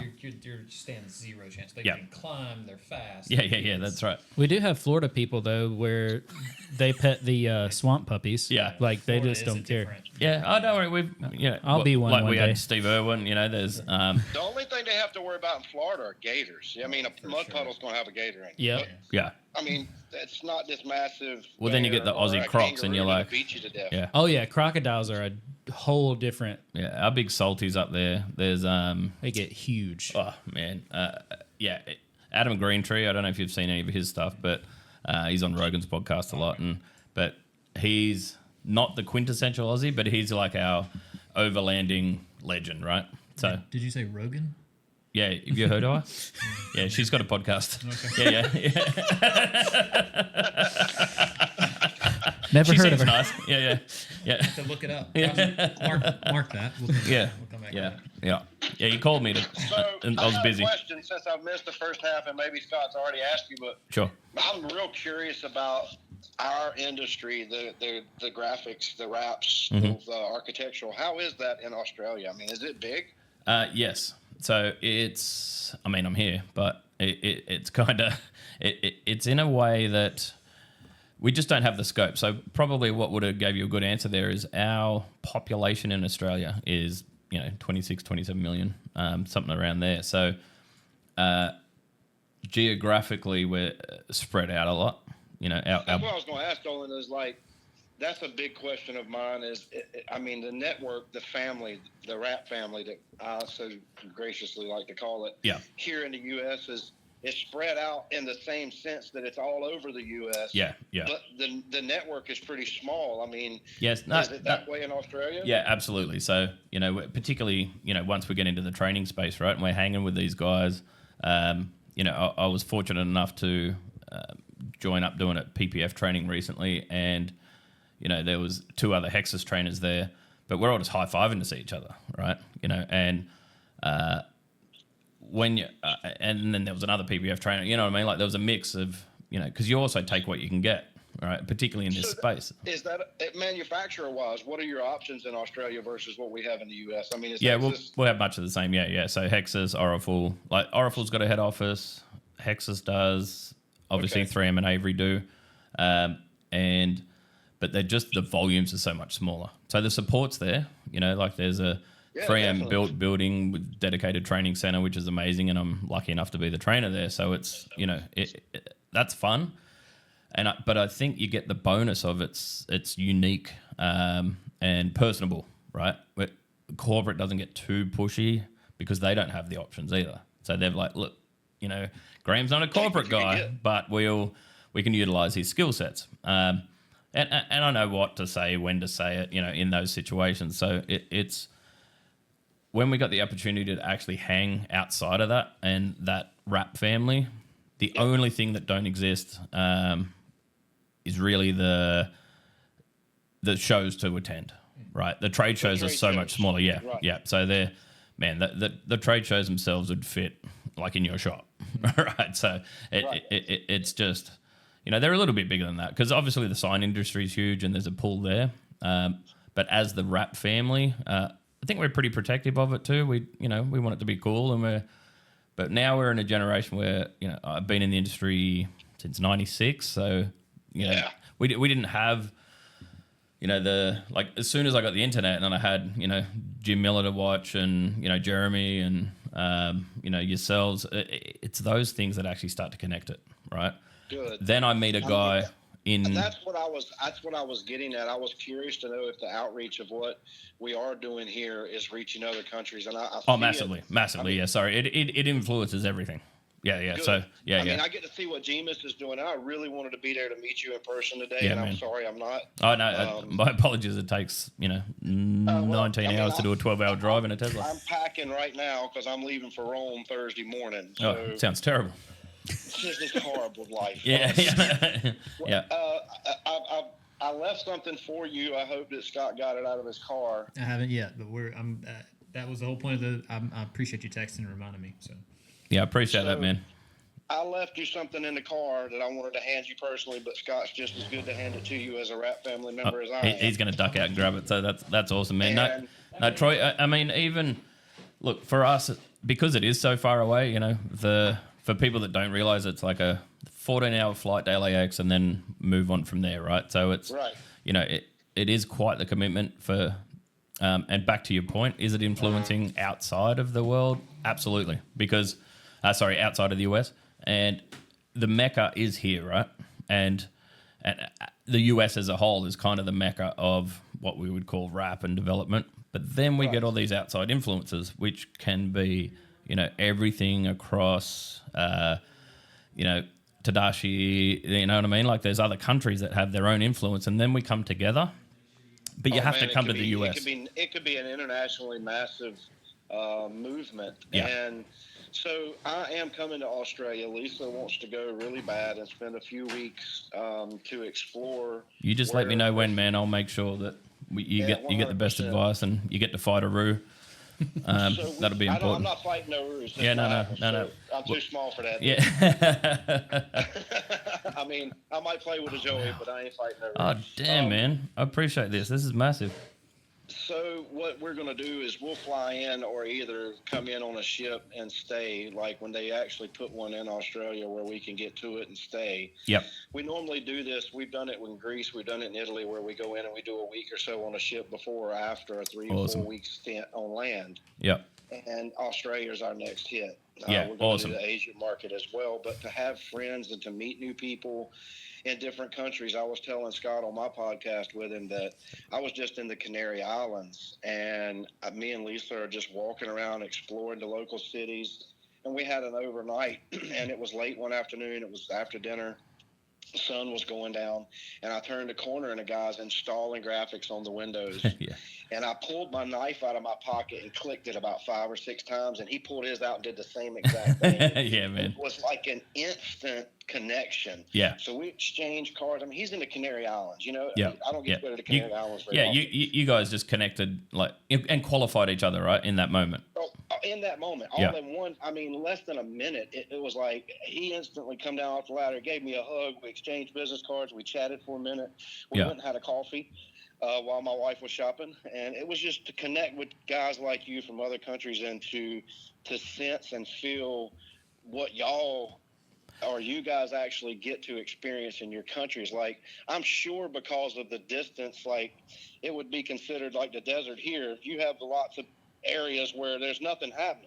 There's nothing. Yeah. There's no commerce. It looks like 2/3 of the country, really. Yeah. And it really is. So then when somebody's remote in Australia, they're really, really remote, right?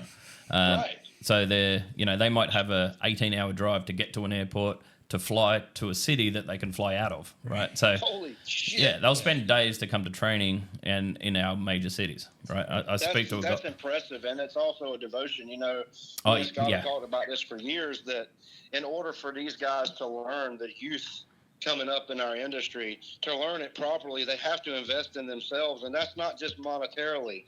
That's time. Yeah. A lot of what I learned. Who did you get to meet from Hexas?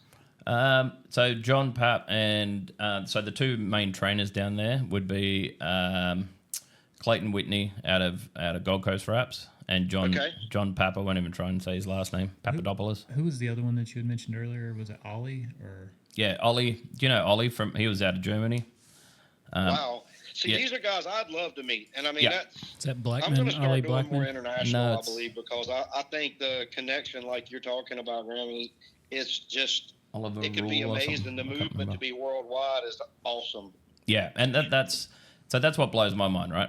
People are like, man, are you in the US again? And I was like, just traveling the world, putting on stickers, like it's just it's such a, Jeremy Connor was mentoring me 12 years ago, you know what I mean? Just on Facebook messages, and he's like, yeah, man, doing a good thing. And I'm like, no, it's nothing what you guys do. But we're not exposed, like we don't even really have box trucks there, they're just a different, we pull trailers, but they're all curtain sided, or, you know what I mean? So the experience around those things, and, we get all these rivet tools in training, and we're like, when did we do rivets? Like, other than working on like a Land Rover, there's like commercial wraps you do, and some trailers and stuff, but we're doing color change wraps or printed graphics, or, so when I had a Rolly Pro when they first come out, and, when I was first exposed to them, I should say, but it was a long time ago. Like mine actually fell apart, like wore out, and everybody that saw it was like, where the hell did you get that thing? But I saw you guys using it, right? And I was like, how do we get that? And I think I had to import it. Like there was no local suppliers. And then 3M saw me using it on a boat, and they're like, what the hell is that? But it was our local 3M guys. And I was like, how do you not know? it's got 3M written on it. How do you not know it? Yeah. You haven't been exposed yet, right? Yeah. So, And then I realized, like, oh, hang on, I'm actually part of this, not learning this, right? And that happened early. They were like, no, we need your input. There's nobody sharing back that information. There's no feedback loop, So, and I was like, I don't qualify, man. I'm a window tinner that puts on stickers. And they're like, no, you're not. You're like, you're already doing marine. You're already doing this. You're already doing that. You're looking for things outside of, it's a car sticker. Because I was like, but that's all out of curiosity. Sure. And a little autism and a little ADD and there's a few other issues, I'm sure, but it's capitalizing on those. And then, but you guys being receptive to it, right? Like Scott just gave me these gifts, man. It's like, for me, it's emotional now too, because it's legacy stuff, right? We're getting older and we start to think about those things and 100%. So then, like, I walk into Jim Miller's shop last year. I hadn't met him personally. I've been stalking him on the internet forever. There's a lot of unread DMs in there that I was just like, "Hi, Jim, it's Graeme. How do you put a sticker on?" There was a lot of that. But eventually, when I walk into Miller Decals, and I was like, "All right," and this is the old shop, so I like rock in there, and I'm just in my own head, right? I'm in the clouds while standing in his doorway. I probably sat in the car park for 10 minutes first going, should I? And I was like, man, you didn't travel this far to not. And Jim's like, oh, I'm not there right now. Just help yourself. And I was like, oh, that is so much worse, right? Because now I don't know anyone. So then I walk in and I was like, cool, got this. Deep breath, walk in. And as soon as I open the door, I'm like, nobody here's going to know who I am, right? That was just a stark realization of like, now I'm just a dude in the way of a operating shop. Not like that at all. It was, of course, I was like, hi, I'm Graeme. Does it matter that I tell you my last name? Like, is it, I'm just Graeme and there's a few things that one, Australian accent makes you cool immediately. Yeah. Immediately. I bank on it hard. Like, don't worry. It gets me, opens a lot more doors than you. That's one. Yeah, I know. And then dude, all you got to do is walk into a shop here and say hello with that accent. Everybody's going to spin around and say, hey. Yeah. I was like, oh, g'day. How you going? Yeah. And then, good day, mate. Yeah. Let's not do that, huh? I'm sorry. Yeah. Leave it to the professionals. I did try. But then the other thing is like that happens so often at gyms. Like, you know what I mean? Like that same experience you went through, I went through the exact same thing. Yeah, of course. There's a lot of people. There's a lot of youth I've carried, that have met Jim for the first time. Just happened at IFA. Guys that are under my umbrella at the shop, and they were just like, "Are you really going to take me and introduce me?" I'm like, "Dude, you spend days with him." I mean, Connor. You talked about Jeremy in the beginning, Graeme, and I would say that Connor doesn't know how many people he's influenced in this industry. I know there's a bunch of Connor fans in Australia, right, that are running around going like, wait, did you meet Jeremy? You know what I mean? Like in person, face to face.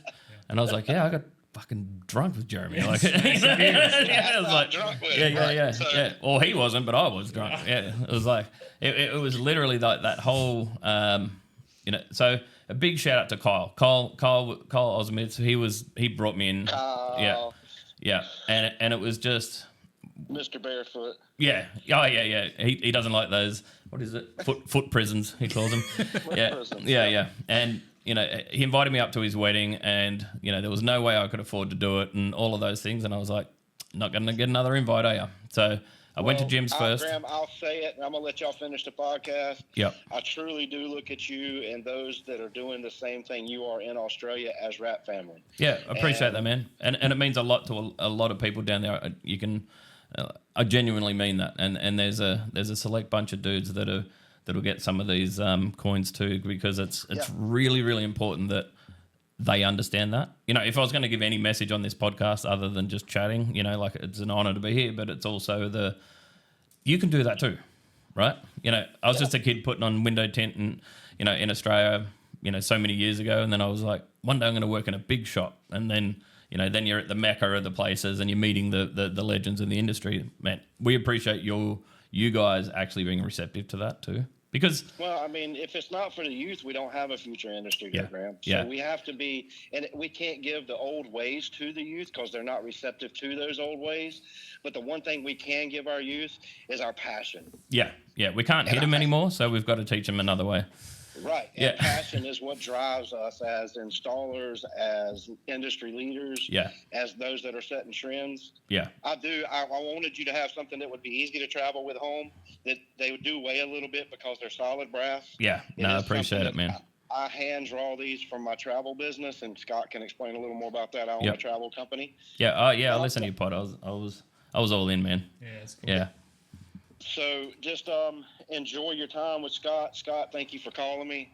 I hate I missed you. I will catch you next time if I don't catch you in Australia. Yeah, no, 100%. Well, you do both, man. So yeah, and you obviously have to get to Australia. So Yes. yeah, and once you're in that Brisbane area, I'll hook you up, man. We'll definitely hang out. Yeah. All right. I'll keep posted with you. I got your WhatsApp now. All right, Brother, appreciate it. enjoy safe travels. Enjoy the rest of the podcast. Scott, Thanks, thank Troy. you, brother. Love you. Yeah, man. Thanks. See ya. All right. Bye.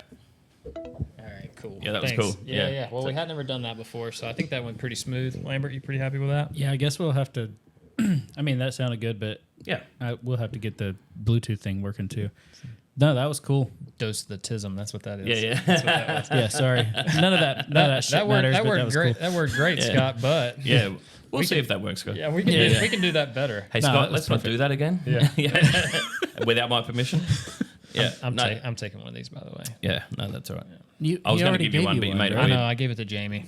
It's a rap family What thing. is wrong Yeah. with you? That's how it Yeah, works. yeah. I don't make the rules. I'm Is just. that like the Jeep thing where you give the duck and you keep giving Yep. the duck? Yep. What is that? Does anyone know Duck it. any history on that? I don't. Except, wait, this actually makes more sense than the duck thing. Well, So, you say that. Can you pull that up real quick, Josh? Can you just? You just look and pissed see? off so many Jeep owners. I don't care. Yeah. I drive a Tacoma, so It's a thing. It is a thing. I drive Like, a Gladiator. It's like a lifestyle thing, and you don't know. sorry. No, Jeeps Is it are great. Is it in Australia? Do you see it? Mm-hmm. Yeah. I got ducked recently. Yeah. Yeah. I just rocked up and I was like, "Hey, that's really cool. I don't know what to do with it." Well, while he's looking that up, I will point out, Josh, don't let this trigger anything. You get off on a sidetrack here. I'll just close my This eyes. Graham So- did bring us a gift that I think is pretty awesome. It was pretty funny because Oh. I was like, I knew you're into your racing and I knew Yeah. you're into the diecast stuff. Yep.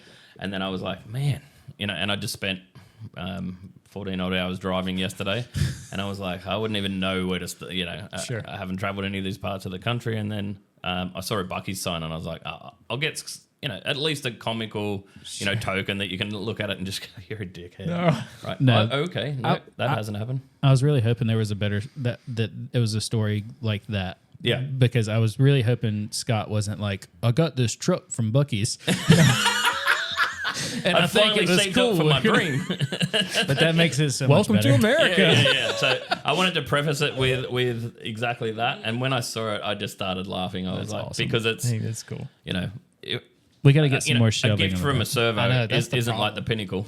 No, it is cool though. I know it's perfect because Yeah. we had the Bucky conversation. Yeah. And I think it's cool. Yeah. It's probably going to live right there for right now.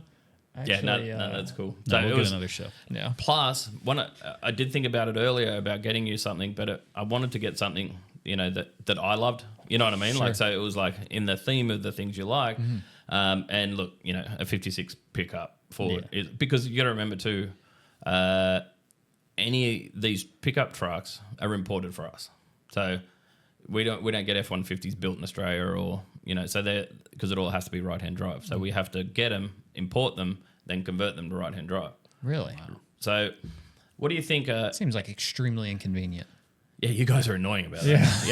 Yeah. If all 400 million people could put your steering wheel on the other side for us, that'd be great. Hey, why did you said didn't do it. Oh, sorry. Scott, you said that like as if like they were the problem.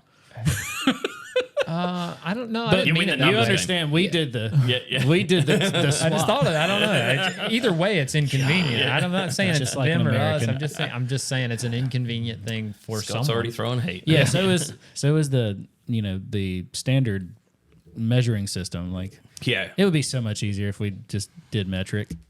Yeah, I mean, we just build the stuff, so it's like, get over it. Somebody got to No, be I'm just kidding. first. No, I'm just kidding. So yeah, what do you think a F-150 Lariat, like a 2024 Lariat crew cab's worth? So standard F-150 in the United States, you should be able to pick one up for about 70 grand, maybe 75. Add a 1 to the front of that, and that's what we pay. No chance. Yeah. 175 grand. Yeah, and we get 2 options: XLT or a Lariat. 4 options: XLT or Lariat, short wheelbase, long wheelbase. That's it. We don't get King like, Ranch or none of that. nothing. You haven't No. seen none of So that you'll only get those from like direct importers that'll do their own work, and then you're in that 200s for, somebody recently bought a Ram TRX, and they're at like 250 plus. So does it convert? Like, so where are you at, like, on a standard color change? Like, if you don't mind me asking. If you don't No, wanna share. so I reckon no. The US is actually a bit better with that. You know, and let's not play in the pool of, you know, there's a guy in a garage doing for nothing or free or doing poor work. I feel like you're throwing a little shade towards the garage here, Graeme. Yeah, well, you know, there's some of us are professionals and we take it seriously, and you know, because I never wrapped out of a garage or out, you know, outdoors. I imagined you saying the Dougie for some reason just then. I was like, I'd imagine like the outshed being called something. Yeah. And Dougie came to mind. When Yeah, sorry. We call them. I was out in the Dougie. Right? Jesus Christ.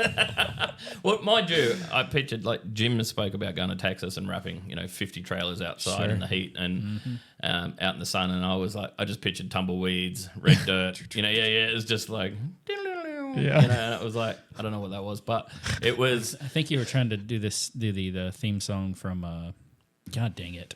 Like the good, the Deliverance. bad, the ugly. Yeah. No, Oh, Deliverance. Okay. Dueling banjos. Well, we were in Georgia now, so Jesus. yeah, I don't know which one was worse. Y'all stop. Yeah, It's hard to listen to. Yeah. It's just gonna be us doing weird banjo sounds for the rest of the podcast. So you can ask Jimmy this. I had him the other day driving me through like those little hollows in Georgia. I was like, man, I want to see some rebel flags. And he's like, oh, we got them. We got 'em. they It didn't are take us there. long, and it was down the street, and there's a rock painted with it, and he's like, they can't steal the rock, but Well, that's what I was going to say about Jim is like people get this expectation when they talk about Jim. They're like, oh, the Godfather, like he's the king, he's the dude. And then you meet him, he's like, what's up, man? yeah. Yeah. And he's like, How's it you going? want a beer? That was a horrible impersonation, but I can't believe he hasn't got teeth. You know? Yeah. No, It's like, he's- oh, full mouth, huh? That's yeah, interesting. Yeah. Yeah, doing it different, huh? weird.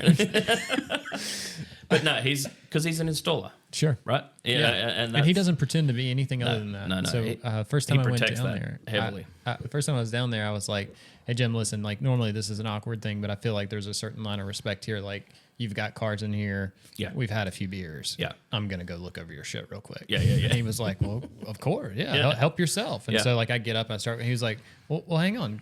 Grab your beer. Yeah, yeah, that's right. Yeah, Grab your beer and Yeah, come on, I'll go with you. Yeah. And so like he you know, he's like showing, you know, he's like, Yeah. he's pointing the thing, and I was like, well, you know, why do you do this? Why would you do it any other way? You know, like it's just good conversation. Yeah, It was like, it okay, is, man. Yeah, like, this is I felt that straight away. So yeah, It was like he had a good friend of his brought his car in. Good, he said it was a good long time customer, and he's like, we're looking at the door jambs, and he's like, got them like, you know, pieced in to where it makes sense. And I'm thinking like, you're Jim Miller, like why are there seams on this? And he's like, he's a good customer, been, you know, with me a long time, and like we have an understanding of like this is the most cost This is the effective expectation. to do this. And I'm like, wait, like professionals can do like have Yeah, like that's right. have Yeah, like yeah. decent expectations Yeah. of like what is acceptable. I'm like, yeah, I can fuck with that. yeah. So and in that, because it's the same. Do I even qualify to walk through the door? Right? Is what you're thinking. Sure. You know, and well, what any non-sociopath is thinking. You just like, I think I said the same to you, right? For the pod. You know, Yeah, I sure. go, man. You know, great to have an invite, but like, what? Are you running out of guests already? What's going on, man? so it's weird, man, because people like I've had people like ask like how do you pick guests, and I, like my instinct, like my heart tells me like if they're interesting, Yeah, okay. that's really my go-to thing, Yeah. right? Sorry like, to let you down. No, you're fine. It's the accent, really. I was like, man, if we can get the accent on here, this is gonna crush. I'll get you at least 8 views just from that. Yeah. But no, Then they hear the content. but there's something like, and then there's like, so there's that, right? Like I want them to be interesting, and then the other side of that is like super passionate. Yeah. So the hardest thing for me with the podcast right now is like when I meet somebody that's outside of the wrap industry that's super passionate, I'm like, I want to talk to those people. how do I? Well, not only talk to them because this is different. Right. Yeah. This of course. is this is lack of better term, but like this is more intimate. Yeah, yeah, You know yeah. what I mean? Yeah, Like this, yeah, absolutely. This forces us to like it become like there's something happening here. Yeah. You know what I mean? Like Yeah. I'm in your ear, particularly you're in with my ear. headphones in. Yeah. Right. Because And that's why I left my phone out. Sure. Right, because I can literally go down a rabbit hole there. Yeah. And It's easy. It'll be, hey, you guys don't need to be here for this. I do. I want to say this though. I appreciate you being cool about the phone call thing. That was kind of off the cuff there, and just to see how that went. I feel like it went well. And I'm glad I got to speak to him. You know what I mean, in that setting. So it was. Yeah, it was cool. Because that's also the first time I've spoken to him. Oh, really? You know, yeah. No way. So there's like we've messaged a bit back and forth, but we'd never actually spoken on the phone. That's cool. So those things are the like even that qualify for a conversation with Troy Yates is like he's like, what are you talking about from his perspective? Sure. Because I'm starting to get a little bit of that when people start to see that you're the 3M trainer or you're doing all the Avery trainer, you're doing these things, right? And I'm like, I'm just doing my job, right? It doesn't actually change who I am. Right. So I'm the same receptive. I've got some people that I've never met in my DMs that I consistently help day in and day out in their business, and I'm helping them grow, right? Helping their businesses grow with no capital investment in my own, other than just I'm sharing IP. Right. Nobody would share it with me early on, and that's, which I want to circle back to actually. That'd be a cool thing to show because it gave me this attitude, right? When I started in window tinting, it was, I'm going to teach you, I'm the best, don't do it the other way, right? That was, and it was uniform across, like everyone else said, that's the way you tint. And hand cut and 2-step. Hand cut, we don't use plotters here, we don't do that, we do it properly, right? Your knife is everything you need and all of these things. And I didn't question it at the start, right? I just, okay, I'll learn it. Yeah, you're 2-stepping. You're you're hitting your top edge, locking that bad boy in, not pulling any panels. Well, it's funny you bring that in, right? So like we call it 2-stage down there, and it was the guys that taught me that. We got bottom loaders, right, and mouth breathers. They're the good combo for a window tinner. Because I pull apart panels, right? So if you've got that skill set, you did that originally. Yeah, from the get go. Okay. Yeah. So I didn't. A half peel is another one they use. But yeah, that 2-stage technique, it got shot straight away, and they're like, you get creases in the side where you fold it. Right. Why do that to the film? Sure. Okay. So we'll show you how to do it properly. Yeah. Right? Well, in the United States, you're a hand cutter, you 2-step, and that's it. Yeah. You don't pull panels. Like that's lifelong argument, right? Right. You've either got a plotter and then don't cut on cars because you destroy rubbers. Right. And you're a bottom loader. Yeah. Right. That's kind of like the shift. Yeah. Right. Like everybody went from hand cut to. But notice that there was only 2 options, right? There's 2 sides to the story. Yeah. And it's a hard line. Oh yeah. And it's funny because like they both make great points. Yeah. And I think it's critical to understand both, really. And then I watch a guy do 8 a day, where I'm doing 5. But for me to justify it, I'd be like, yeah, but I don't have tiny little creases that you can see. Sure. It's just justification for not knowing that next thing, right? So I'd make excuses for, not being able to do something, right? Because I do it the right way, they do it the wrong way. Then once I started to learn different things and I actually got out of that ecosystem, then I went, wait, I can share information? This isn't my secret? Yeah. Because I was also what I thought was protecting my real inward thinking, but it was protecting my own investment, my own workspace. Nobody else is going to know what I do. I'm going to be the best. Then I was like, hang on, these guys are better than me, right? I was also self-aware enough to know that, like, that guy can cut way better kits than me. So I started going, can you cut the kits for me? Because I can do this part faster, or more efficient. Because then we got to, I think my record was like 19 cars in a day solo, right? Jeez. With the guy hand cutting the kits for me. So we're just using that backing. He'll cut the template out rough and then I'll fix it up on the car. But it was, the guy next to me did 24. And I was like, how the hell did he do 5 more cars? He did a day's work, technically, right? 5 more cars. More than me. More than you, yeah. Right, extra. in the same time. Yeah. And I cherry-picked easier cars, right? Because it was my shop, he was the help, right? So I was like, oh, no, we did the same. And he's doing, like, Range Rovers and I'm doing, like, Honda CRVs, And I was like, man, these are easy, knocking them out. And I looked over to him and I was like, I got to congratulate you. And I go, but mine's a little better, right? And he goes, yeah, but it'll take me 2 come back. It's still got 5 more cars than you. We're getting paid per car too. So he's like, sure, it cost me $200 to fix it, but I still made $1,000 more than you.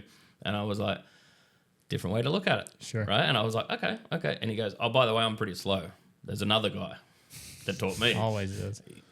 Then I was like, oh, there's levels to this. Yeah, for sure. get out, because firstly, I was the king of this shop. Right. Yeah. But I'll ring you when we can't handle the load again, right? Yeah, Molly says it all the time. When guys come up for training, you can quickly tell that if a person is the best installer they've ever met. Yeah, that's right. Yeah, Right? yeah. And I'm the best person I know. Right. Yeah. So they come in and they have this chip on their shoulder, and then all of a sudden it's like you hit them with one nugget, and they're just like, "Oh, okay, yeah, the guy's got one." You hit them with two, and it's like, where'd that come from? And, you know, and then it's 3, 4, 5. Yeah, and then after 5, it's like, I don't know about testing anymore. Yeah. I don't know about it. I don't want to know if, you know. Yeah.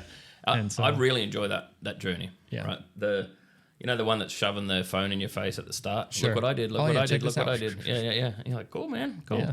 But, you know, let's focus on this. And no, Sure. no, look what I did. Yeah. You know, and I was like, that's going to fail. Yeah. You know? Well, yeah, it Bring turn- your own Ollie moment, right? Where I was like, that is fucking terrible. It turns into show me. Yeah. Cool. Yeah. Like I'm glad that you got a picture of it. Show me how you done that. Yeah. And then they do it, and it's like, okay, Yeah. there's your problem right Yeah. there. What are you going to do with that? No, I wasn't showing you a problem. You're like, yeah, you are. Yeah. Yeah. You may not see it, but Yeah. you need to know that right there is a problem. Yeah. And then that training turned me into that person too. Okay. You know, I've massively evolved into. I obviously had that curiosity back then because I started to see other ways to do things, and I was like, I was pretty confident that I was right about everything in my 20s. Sure. Right. Then when it all starts to go like different, you meet other people. I had another guy in our industry, in the tin industry, Boyd Hunter, and he's like born with a squeegee in his mouth. His dad's family owns it. They got distribution. Sure. They've got everything right. So he had no chance of avoiding it. I don't know what it would be in the tent industry, but Justin used it, and he just dropped it. I don't even think he meant to, but he's like he was talking about Michael from Yellow Tool. He was like, you know, Michael's the son of a sign maker, and I was just like, dude, Oh yeah. that's fucking Yeah. killer. Like, So it's my such boy's a 28 and he's a tinner. Yeah, Yeah. So you know, Jaden's now. He's like, hey man, I did these many cars, and I was Yeah. like, you're getting there, dude. it's like, You know, but he's also killing it. You know what I mean? Like, sure, Yeah. It's He's like a already- son of a slinger, you know, a tent slinger or something. There's something there. Son of a window licker. yeah, there's Yeah. something. Son of a mouth breather. It means something different in America. Just so you know. It's the same. Don't worry. Okay, Oh, I got it. Thought there was a translation issue. No, There's no, not. no, Got it. it's accurate. Yeah. Well, to my understanding, anyway. We'll just leave that for the internet to work That's out. fine. Yeah. They'll figure it out. Don't Yeah. worry. And I mean, it's even better because it's about my son, so Sure. he'll appreciate that. He's 28. He's 28. I How got old are 3 you? grandkids, dude. No chance, dude. You're a grandpa. 39, I was a grandpa. No way. Yeah. That's cool. How old are you now? 47. 47. 47 on Wednesday. Yeah. I know I'm not great at math, but I was 19. started young. Yeah. And then he was 20. And of course, I was not stoked when I got the news because I was 39. Like, Sure. It's funny because it was the wrong perspective, right? Because it was about me at that Right. point. I'm just about to turn 40 and I'm checking where am I at in my life and what am I Right. doing and, you know, how's my success levels look, you know, which is a weird number for 40, but you kind of like, you've worked out that you don't know anything. Right. You know, so you're Yeah. like, oh my God, I'm still an idiot. Right. Right. What's going on? But I've survived. Yeah, that's right. Yeah. And I didn't plan on making it past 40 up until I was 40. Crushed it. Yeah. That's right. Yeah, exactly. Yeah. And so my son rings me and he's like, oh, you know, my girl's pregnant. And I was like, you idiot. He's like, you meant to celebrate it. I was like, I wouldn't mean it. Yeah. You know, I'm like doubling down on this, Yeah. man. I was like, you know, I'm 39, right? And he was like, it's not about you. And I was like, yeah, well, I guess congratulations. So anyway, he's got 3 beautiful kids. The best dad I've seen. You know what I mean? That's Like, cool. and the passion that kid has is just, it fired me up too. So you've got one kid? So one boy that's mine, and then my daughter's my stepdaughter. Uh-huh. So yeah, and she, her and my partner Bianca, that they were like, they showed me what that connection is. They're like, you know, you look at their photos, the same head tilt, the same, you know what Sure. I mean? Like Yeah, they they always get referred to as sisters. Yep. They're inseparable, which is why I don't live in the US actually, because they're unless I could bring my daughter with me, there's no chance of like separating those two. And nor How do old- I want how old to. is she? She's 22 now. So Did you say you have no interest? Is that what you were? You don't have any interest in living in the U.S.? I would love to. Okay. No. I've actually attempted multiple times. I but gotcha. So when you say no interest, you're saying because of her. I have no interest in separating their Sure. bond, right? And even putting that at risk, right? So it was, you know, for a long time I was like, they'll grow up and they just got stronger. And I was like, okay. And it was always that option, right? That Even at 22, their bond is still like that. They're still it's strong. wild. Yeah, that's cool. Yeah, it's wild. And they can just be in each other's presence, and that's enough. That's enough. right? That's cool. Yeah. They just that she had some tough times at work recently, and just challenges with her boss and stuff. What does she do? She's an electrician. Oh, yeah, no yeah. chance. Like She wanted to be a mechanic, and I was like, no, you don't. a real deal electrician. Like go in. She's a and sporty kid. She was really, really good at soccer. Yeah. She was always hands on. She's pretty introverted, but super confident. Like, so she's not like introverted in a way. She's just happy being an introvert. Sure. Like I remember when she was about 16. I used to, I'm pretty outgoing, and an uncomfortable silence, I'll just break that straight away, and I'll be like, "Hey, what's up?" I'm chat away. Where she's just like, she'll stand in uncomfortable silence, and she's like, "Yeah, I'm happy there." So, and even learning to navigate that helped me a lot, right? I was like, okay.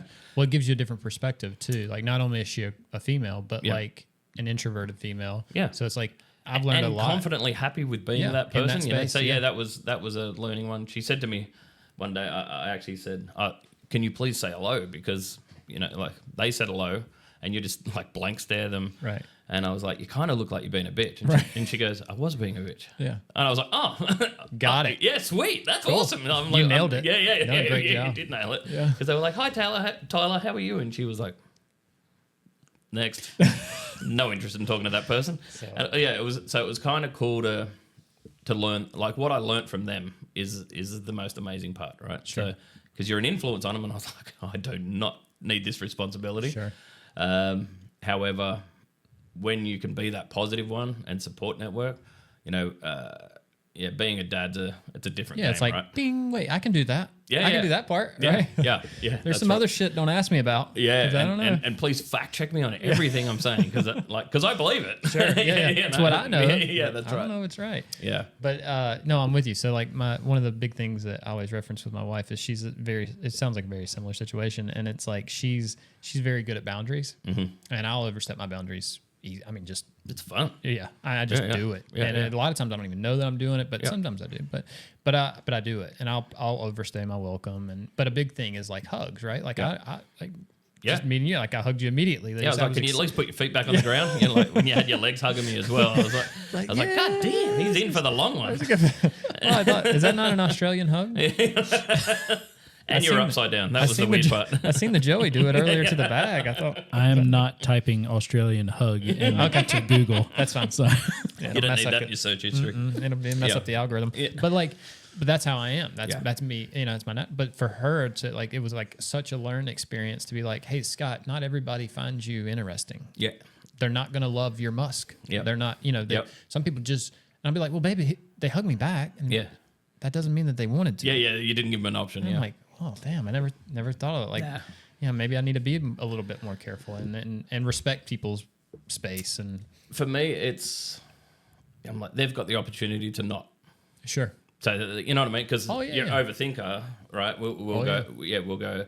Oh, I actually really enjoy it. And I'm like, I was like, we good? Yeah. And like sometimes I'll clear it if they're looking at the ground or kicking their toes or you know what I mean? Like I'm just like, well, sometimes just their body language, you can tell that like, hey, look, this is an uncomfortable situation for them. You know what I mean? Like that's the weird thing about like read the room. I think Yeah. just talking to the small amount of people from different countries, like here in America, like we're so afraid to like say what we actually are thinking, what we feel, or what we feel, Yeah. and most like I've met people from England, now Australia, so from Mexico, and like they just they're not afraid to tell you like where those boundaries are. very straightforward, very yeah. to the point, very Yeah. and I think that there is a certain level of that's like this. Aussie blokes don't inherently hug, right? Like, Right. you know, Okay. yeah. They'll be, we're stoic and hard men that, you're like, and I was like, you can still hug it out, dude. Sure. Where it's that,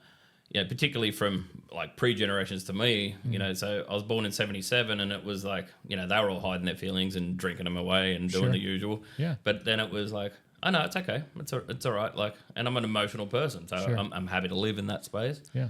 But a good solid handshake and a look in the eye was kind of, what we brought up as respectful. Yeah. Same. Yeah. United States, especially in the South, it's just there's a lot so of that. the South was very similar, and I think that's what I attribute to me being so comfortable. So from Texas, Georgia, all of these places. I was like, this is what Australia used to be like.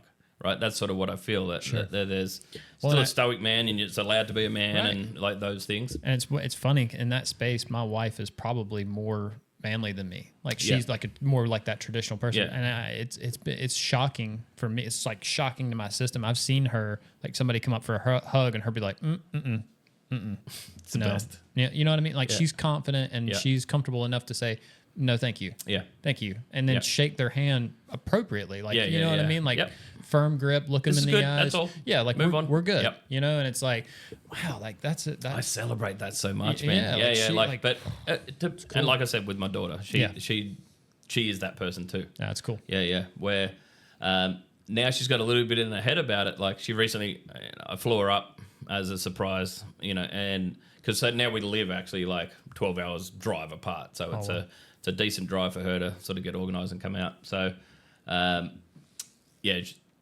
fly her up and I go, I got your window seat so you can just sort of chill in. You're introverted, you're not getting hit. Somebody was sitting in a seat, she didn't say anything. And I was like, man, move that bitch. Yeah. I was like, and she was like, I'd rather sit there for 2 hours and hate her from the inside. I was like, okay, well, you're the one living in that space, right? Sure. So, and she's like, and then the kid next to me was like just kicking the seat the whole time and doing all the things. Sure. But she'll sort of go like, it was the worst flight ever, but also she goes, I could have fixed this just by telling that person to move. So I was watching another podcast last night, a bit of a podcast, and they were talking about raw dogging flights. Yeah. Have you so it sounds inappropriate to say it out loud, Yeah. but it's a real thing, right? Yeah. Like people are doing, and there are people that do this. Like Yeah. that's how they travel. Yep. You know what I mean? Yeah. But then there's the flip side of that where it's like, I got to have my iPad, I got to have my things, right? Like, and if there's an opportunity for me to move and get away from this person and have more, like, they go all in on this stuff, and then and I'm probably somewhere in between, right? Like there's like, I can take my headset off, it's not a big deal. I can talk to the person next to me. I can kind of float. Yeah. I do want to have my shit, you know what I mean? So if I want to watch a movie, pre-training class, I can. Post-training, I'm usually too exhausted mentally. Oh, sure. Yeah. So on the way home, I'm that seasoned traveler that, I want no engagement at this point. Right. Right. And I'm it's maxed out. Yeah. And it's like drained. cancelled flight, whatever, next process, like I don't. But yeah, if it's been a few weeks and I haven't traveled, I was like, oh man, so exciting. I'm going interstate, doing something. But this has done it a lot to me, because I almost feel like it's not a good conversation. Like it's so strange. Like, because being able to really focus and like sitting straight, like, it's like there's something to it. Yeah. Intimate's the only way I know to describe it. It is. It's exactly what it is. You get in here, the lighting's perfect. Yeah. You know what I mean? The sound's perfect. You don't have pants on. Yeah. It's all those I took things. My pants it all adds off. up. It does. It all adds up. It's like you take this level of comfort. Yeah. It's weird. But then it takes away from that, other. And that's what I mean by sitting straight in an airplane. You're not facing the person. Right. And I need like eye contact and reaction, because like I said, I'm using comedy for banter. Sure. And then if I'm not getting reactions, or they're like, that guy's strange, and I'm like, I am a bit, but that's okay too, right? Yeah. Like, Hopefully you don't mind. Yeah. Yeah. You think that's strange. I'm strange and fat. Yeah. It's like, for me, it's freeing to get people to actually in a space where they're. Sure. However, if they leave and they were like, that was the weirdest interaction, I hope I never sit next to someone like that again, I'm like, that's cool. Yeah. You know what I mean? Like, I'm still okay with it. Like, because I'm not ruining their life. Like, Sure. If anything, you helped them, right? It's a benchmark in their head. Yeah, that's right. Yeah, like, cool. Red flag. The red flag guy. Yeah, we've been talking about like things that just yesterday, like things that we were realizing that we just don't want in our lives. Yeah. And that kind of seems like part of it. Like, you kind of get that experience. Now, if you like it, fine. If you might have helped that person discover that, that's something that they don't like in their life. So they can move on from that. Yeah. And that's what I mean. Like, that interaction, good, bad, or indifferent, something come from it. Yeah, I used to think that I liked the Aussie accent. I really did. I thought it was on there. Yeah. It was like, that's a fucking says servo. what the fuck is a servo? No, that's what I'm calling them from here. But even gas pumps, we call them Bowsers. Bowsers. Right. But like from Mario? What did you say? Why did you say Mario like that? Mario? Mario. Yeah. Yeah. Let's just call it what it is. Bowser. Bowser. Is that the connection? I don't think I've ever heard Bowser used in another. Yeah, so that's just what we grew up knowing as a a gas pump. As a gas pump, right? yeah. So, I just didn't know if there because was a we correlation call it between the fuel two. and petrol. So Sure. the petrol bowser was Yeah. the. But those sort of things where I'll say that and I'm like, I'm on Bowser 15, and the clerk's just like looking at me going, I have no idea what you're saying. Yeah, it's like, are you hungry? Can you work with me here? And I was like, Sure. I'm trying to pay for petrol, and they're like, what's that? You know, because they're inherently younger people, right, behind the counter. And this was Talking about actually it at a Buc-ee's. At Buc-ee's, yeah. Yeah, That makes sense. But this was one in Texas. Sure. Yeah. So Great at barbecue. Yeah. Not so great at translating, you know? It was amazing because anything that isn't Texan Sure. doesn't matter. No, it doesn't. So- Texas is its own thing, dude. That's why I loved it. Because I Sure. was like, hey, I'm Australian. They're like, we don't care. Because you're not Texan, right? Right. And I Welcome was in to the car with my Texas. buddy, Aaron, and so the dude I met, you know, and that's actually a pretty funny story. I might come back to that in a sec. We're just driving along, and AC/DC comes on. He doesn't know AC/DC is Australian. Okay. Neither did you. I didn't. I thought Angus Young was. Yeah. But- so I actually think they're New Zealand based, right? But when something good comes out of New Zealand, we keep You claim it. like Yeah. Canada, right? For you guys. I do it. I do it with my brother. I'll be like, your dad said some pretty sketchy stuff yesterday, and he'd be like, that's your dad too. I'm like, not today. Yeah, nope. There's a boundary here, and I'm claiming it. Right. Yeah. It's not it. Yeah, well, you run that one. I'm one of 10 kids, so Oh, okay. we pull that a lot. No way. We're like, your mom. 10 kids, man. Yeah. Any So of there's your- halves and steps and stuff in there. But Any of your siblings go down the same avenue? far as yeah, so occupation? my younger brother just recently started tinting because he's like, man, you've had so much success in that. And I was like, doesn't matter what you do, it's the hard work part. Sure. Right. So regardless, but if you want to get into tinting more than, good luck first, Yep. right? Because you got to be dumb enough to get through the stage until you're successful.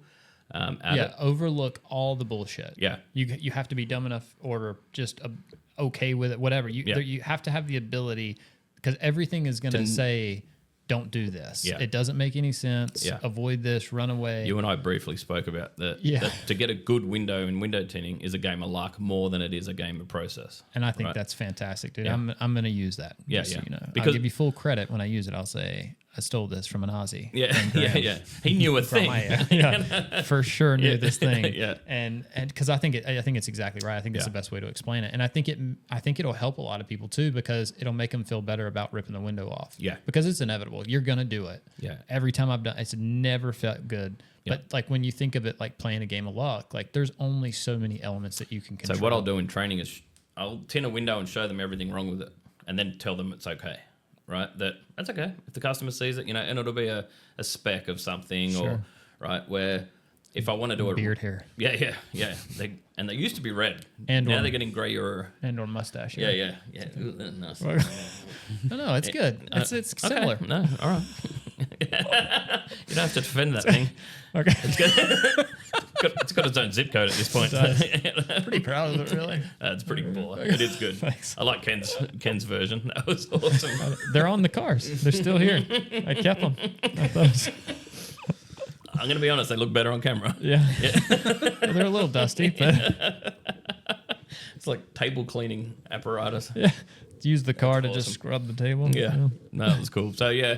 Ken's cool. With tinning, it is that. It's a sort of bit of a guessing game, right? Sure. Where, and, man, we are bouncing around a lot. But I want to circle back to that. So, my first access to the US was through tinting. Right? Okay. And I was always sort of searching for somebody that wanted... earlier days, I got referred to as a unicorn. Guys wouldn't tint, wrap, and PPF, right? So, and I went, a unicorn to me would be masters of all three, right? Not a guy that does an average job at all three, right? So when I was like, I can do them, I can probably better, because I always held a high regard for like my peers, because there was always someone better than me. And once I knew that, I would be like, how good of a tinter do you need? And then, because I am a really good tinter, but it was You don't want to lead off with that. I think this is your sales it wasn't my pitch, opening. like- It wasn't my opening, but it was in the double asterisks Hey, Graham, at the can end you- of my resume. Can you tint my windows? Yeah. How good of a tinter do you need? Yeah, do you want like all of them done, or I can block some shit like some sunlight? That's if that's your quest. Did the other guy up the street turn you down? Is that why you're here? Yeah. You at the like I said to you. Actually, that was my opening. I was like, You've run out of guests? Yeah, no. So it was more about the setting expectations, right? Because then I'll still come and deliver, a really good product. That's what I want to do. But if you walk in saying you're the guy, if you're lucky enough to still get through the door, because I'd never employ someone saying they're the best. Sure. Some of those guys coming through now saying they are the best are actually delivering, right, in those things. To have enough experience under your belt to say you're good at those 3 different industries and they are so inherently different, you're sort of like, all right. But I also understood that. So I was like, if I can use that, like, what do you need in your shop? Because I can probably fill that space. Right. So anyway, I went down to, I was talking to this guy in taxi. He's like, look, do you want to, I was like, man, I'd love to move to America. I think it was like 2014, 2015. And he's like, what about, I'm south of Austin in New Braunfels, and Aaron Burgett, he's got a little tint shop down there. He does a lot of flat glass stuff, and which is really the space, dude. That hill country down there, man. And I got there and I was like, where are the tumbleweeds, right? That was the. So anyway, leading up to it, there was a lot of build up, and he's like, I'm going to take you down to meet the manufacturer, which was Hooper Optic. It was sort of like a high level Eastman product. And I just went, this is before Autobahn was really taking off. And I was like, man, it's the pinnacle product. I get to work in the US, the network's going to grow. I'm starting to get out of my comfort zone. Yeah. And I was like, man, I'm all in. Family didn't want to, they were like pretty, do we really want to go to Texas? Like, how many guns do we need? Like, you know what I mean? Like, so they're looking at, and Trump was actually that was around that start of that. So there was this whole polar noise, right? Just going on from an Australian perspective. When you're on the ground, I remember it was one of the first things I was like, so Trump going to be president? And they were like, I don't care. Yeah. Whatever. And I was like, oh, of course. It's like, if you ask me about my, prime minister, I'd just be like, oh. It doesn't actually affect me. I put stickers on, right? Sure. So to that degree. And, look, it's a little ignorant at the same time, but also in the day-to-day movings, right? You just get on with your life. So anyway, I turn up and we've organised this thing and this meetup, and we're going to drive down to Houston, and so it's all sort of scheduled out, and he's making a big deal of it, and and I took it really seriously. I was excited. It was my first international flight, so 15 hours into Dallas, and I was like, the same sort of deal. I'm going to hire a car. I'm going to drive the rest because I want to see some spots. Sure. Drive straight out onto the wrong side of the road after a 15-hour flight. Sure. Yeah, and it was out of Dallas for whatever reason. The first 5 miles there was no cars. So I had no gauge. So you made it 5 miles on the wrong side before I hit someone. Yeah, no, I'm kidding. I didn't. No, I was. Well, it's kind of correct, right? Because I've thought about this before. So you're on the other side of the road, but you're on the other side of the car. Correct. Yeah. So it's kind of the same. It's just a mirror, right? Yeah. Kind of the same. Yeah. So you adapt well, but the muscle memory of driving. So I was shifting with your left hand or something. Yeah, it's just all of those things, but even the checking your blind spots, all those things they all modify. But it's nothing over there. Yeah, well, that's a big one, right? Yeah. If I'm going to pull out, I'm like, no, we're all good. I'm just about to drive straight into a whole, or crossing the road's actually worse. Because when I'm in the car, I'm concentrating about those things. But crossing the road, I look and they're like, look the other way. And I was like, oh my God, that would have been good. So there's those, when people ask me all the time, is it the same thing as Australia? And I'm like, it really is, but it isn't. Sure. There's some of those day-to-day life things that are just slightly different, and you've got to, and if you're not open to it, you hate it. Right? Sure. So I see a lot of people, I can't stand it. And I was like, okay, it's not for you then. You just got to be a little more open-minded. So anyway, I land in Dallas, I drive down, get the hotel. A couple of people in Dallas I caught up with, and they were like, oh, we'll go to a bar. And I was like, look, I got a big deal tomorrow. I'm not, right?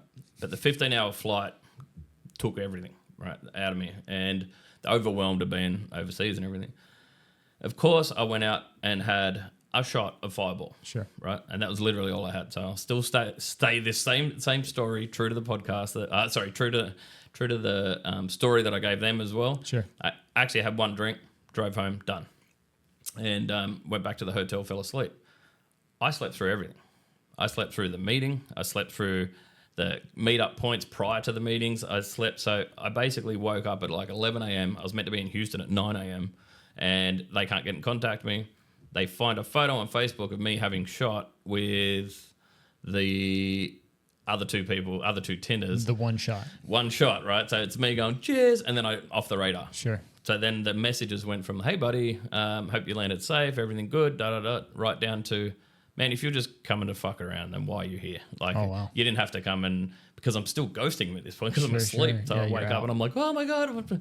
So, of course, then I jumped down and drive to Dallas. And like one guy, down to Houston. And one guy had to bail. He couldn't make the meeting anymore, and because it all got shifted. And I was like, I just undid all this work, and then also trying to explain that to Aaron, who's now hosting this thing where other people have met, and I'm a no-show. So I'm like being a window tinner, right, at this point, and I was like, man, I can't believe that thing happened. And look, as soon as I got to they understood it, and they were like, oh no, he is actually the real deal. Sure. And even though nothing eventuated, then I've got a lifelong mate, you know what I mean, and a funny story to just go like, glad you put that together for me, man. But it was. So what did he have you here? What was the? We were gonna start a tinning business. That Gotcha. I was gonna add auto, and and thank God for me, they basically sort of gave him a directive, said, look, put him through his paces, make sure he can tint, make sure he's not just some random on the other side of the world, and he turns up, and I was like, man, like if you turn up with a Chevy truck, we don't get him. So I could make that look really hard the first time tinning one, Sure. right? And obviously I wanted to impress as much as I could. Turns up with a Toyota Camry, and I was like, thank you. Yeah. I did my time in a Toyota dealership, Yeah. so it was, it just smacked it out, super clean. Sure. Bottom loaded, and he was gone. I've never even seen anyone bottom load because he's a flat glass guy. Sure. So I did, however, turn his plotter into like a crazy machine that just fed film across the room. I thought it was really funny, but he was like just wasting this ceramic tint. Oof. Yeah, just feeding it off the roll, and I'm like, that is really fast. Yeah. That thing is really munching that film fast. Like, I had no business because we don't have plotters then. Sure. Right. So obviously the sign industry did, but I was still inherently mainly tinning. I don't think I had my own plotter at that point. So, Sure. And it was a different. He might add a graph tech. I had a Summa, and So you were trying to bring Autobahn to Australia? that was primary goal. But I really wanted to start with a business and knowing the ins and outs of all the intricacies around an American business in the US. So I knew I had to put in like 5 years. Was there a big difference? Not really. Yeah, I Like the was gonna bones say- are the same. Yeah. You know what I mean? So Like you're doing some dealership stuff, you're Yeah. doing some personal stuff. yeah. But I did notice the margins are better in the US. So Really? cost of living was a lot lower. Like we pay like $10, $11 for gas, a gallon. So, Holy moly. but it's just our norm. Sure. Yeah. And I remember Aaron saying to me back to the Texan thing, he's like, well, I wouldn't drive. I was Yeah, like, no shit. okay, you can arrogant out all you want, but you wouldn't drive if you're not going to pay that much, right? Do you guys have public transportation available? Yeah, it's a pretty good system. Yeah.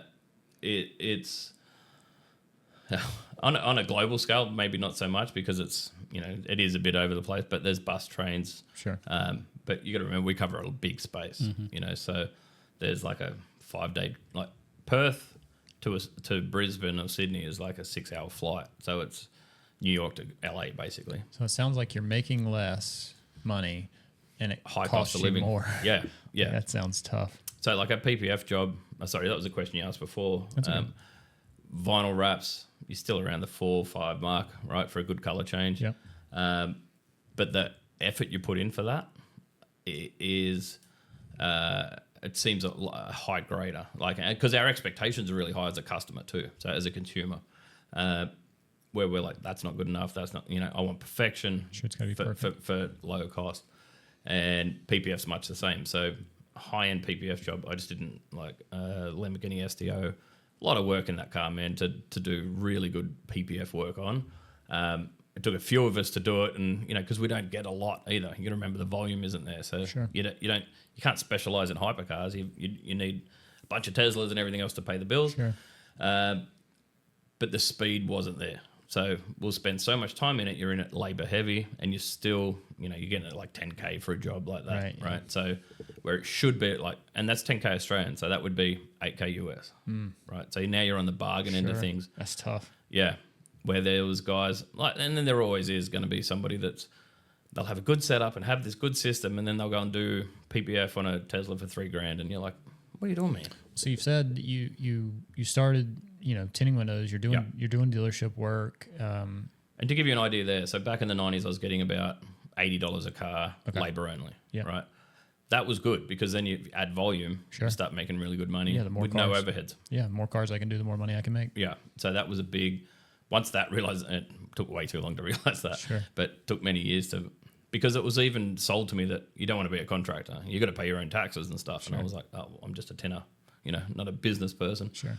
So you're on a, pretty minimal wage and sort of fighting your way up that. And I was like, it's a lot of work to get just like $10 more a week, Right. And a lot of time because they're fighting you on it all the time. And then I was like, is there a way that I get rewarded for working harder? And that was basically the evolution of that. And then that kind of opened your eyes up to that space a little yeah. bit. Yeah. And then I was like, hang on. So you guys really want to be employees? I want to be a contractor. What if you, and I felt like it was a cheat code. What if you guys work for me and I work for this company that does the contracting, right? So I'll pay your wages, but each car you do, I get to charge a contractor rate. And this was my rudimentary way of starting a business, was inside another business. And they were like, wait, you're going to take all the nightmare of having employees and we just do a car rate? Because they'll write it off. As a numbers thing, it makes sense Sure. for them. So where I was like a personable guy, so I was like, all right, I want to have these guys. It grew fast. Yeah. So we were suddenly doing 50 cars a day sort of thing, and across that team, and you were like, man, I'm making bank. Yeah. This is good. Yeah. There wasn't much at the end of it, really, like once you Sure. sort of broke it all down and paid everything. But I went, there's ways outside of this, and I was always looking for that next evolution. When some people go, this is my job, this is what I do, it doesn't define me.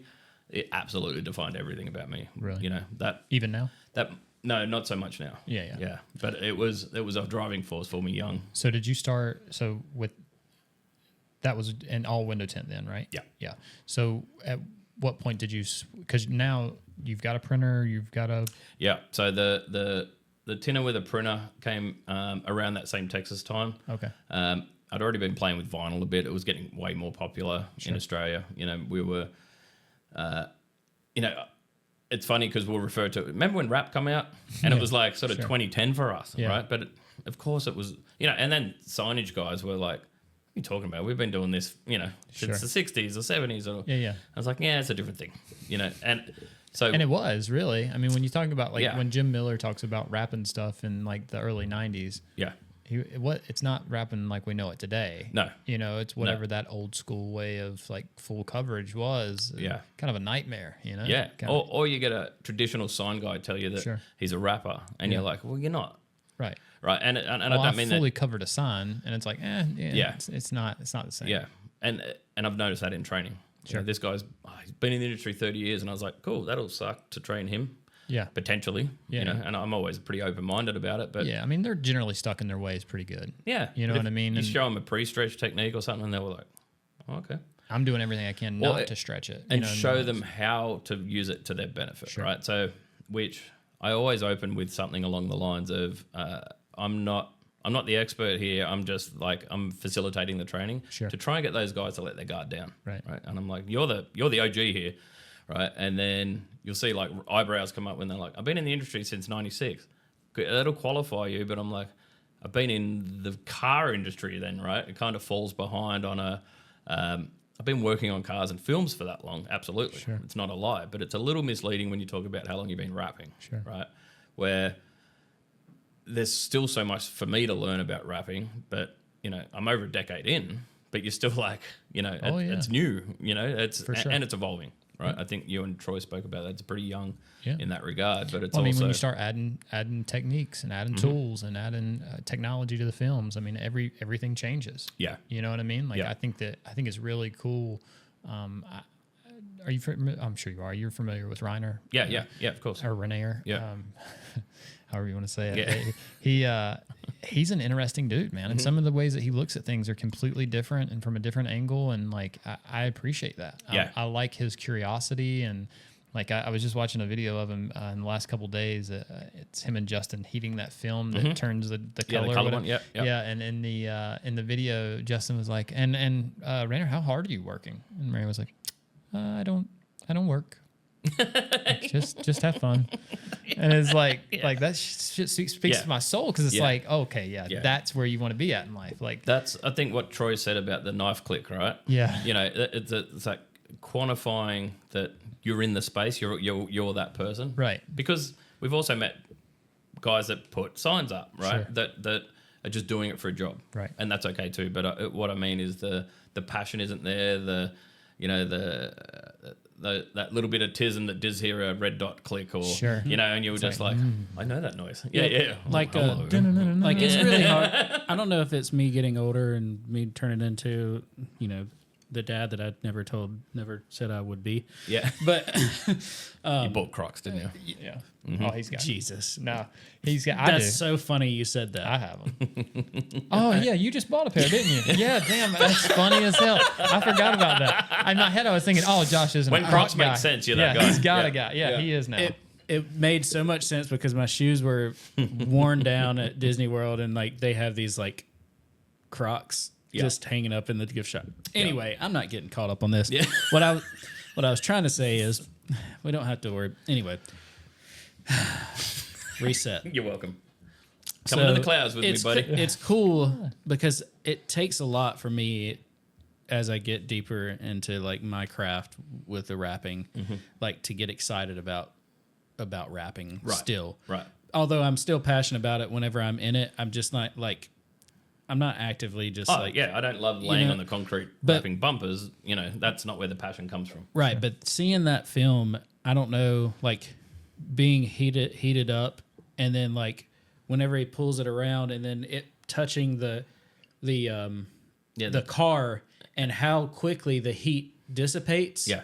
Like that shit got me reeling. Yeah, Like, and it takes a lot for that to happen for me nowadays. Sure. So I got that kit, right? So I ordered that as soon as I saw it. Sure. So and it turned up like 2 days later. Yep. I was so busy leading up to this trip that I was like, I can't even open the box.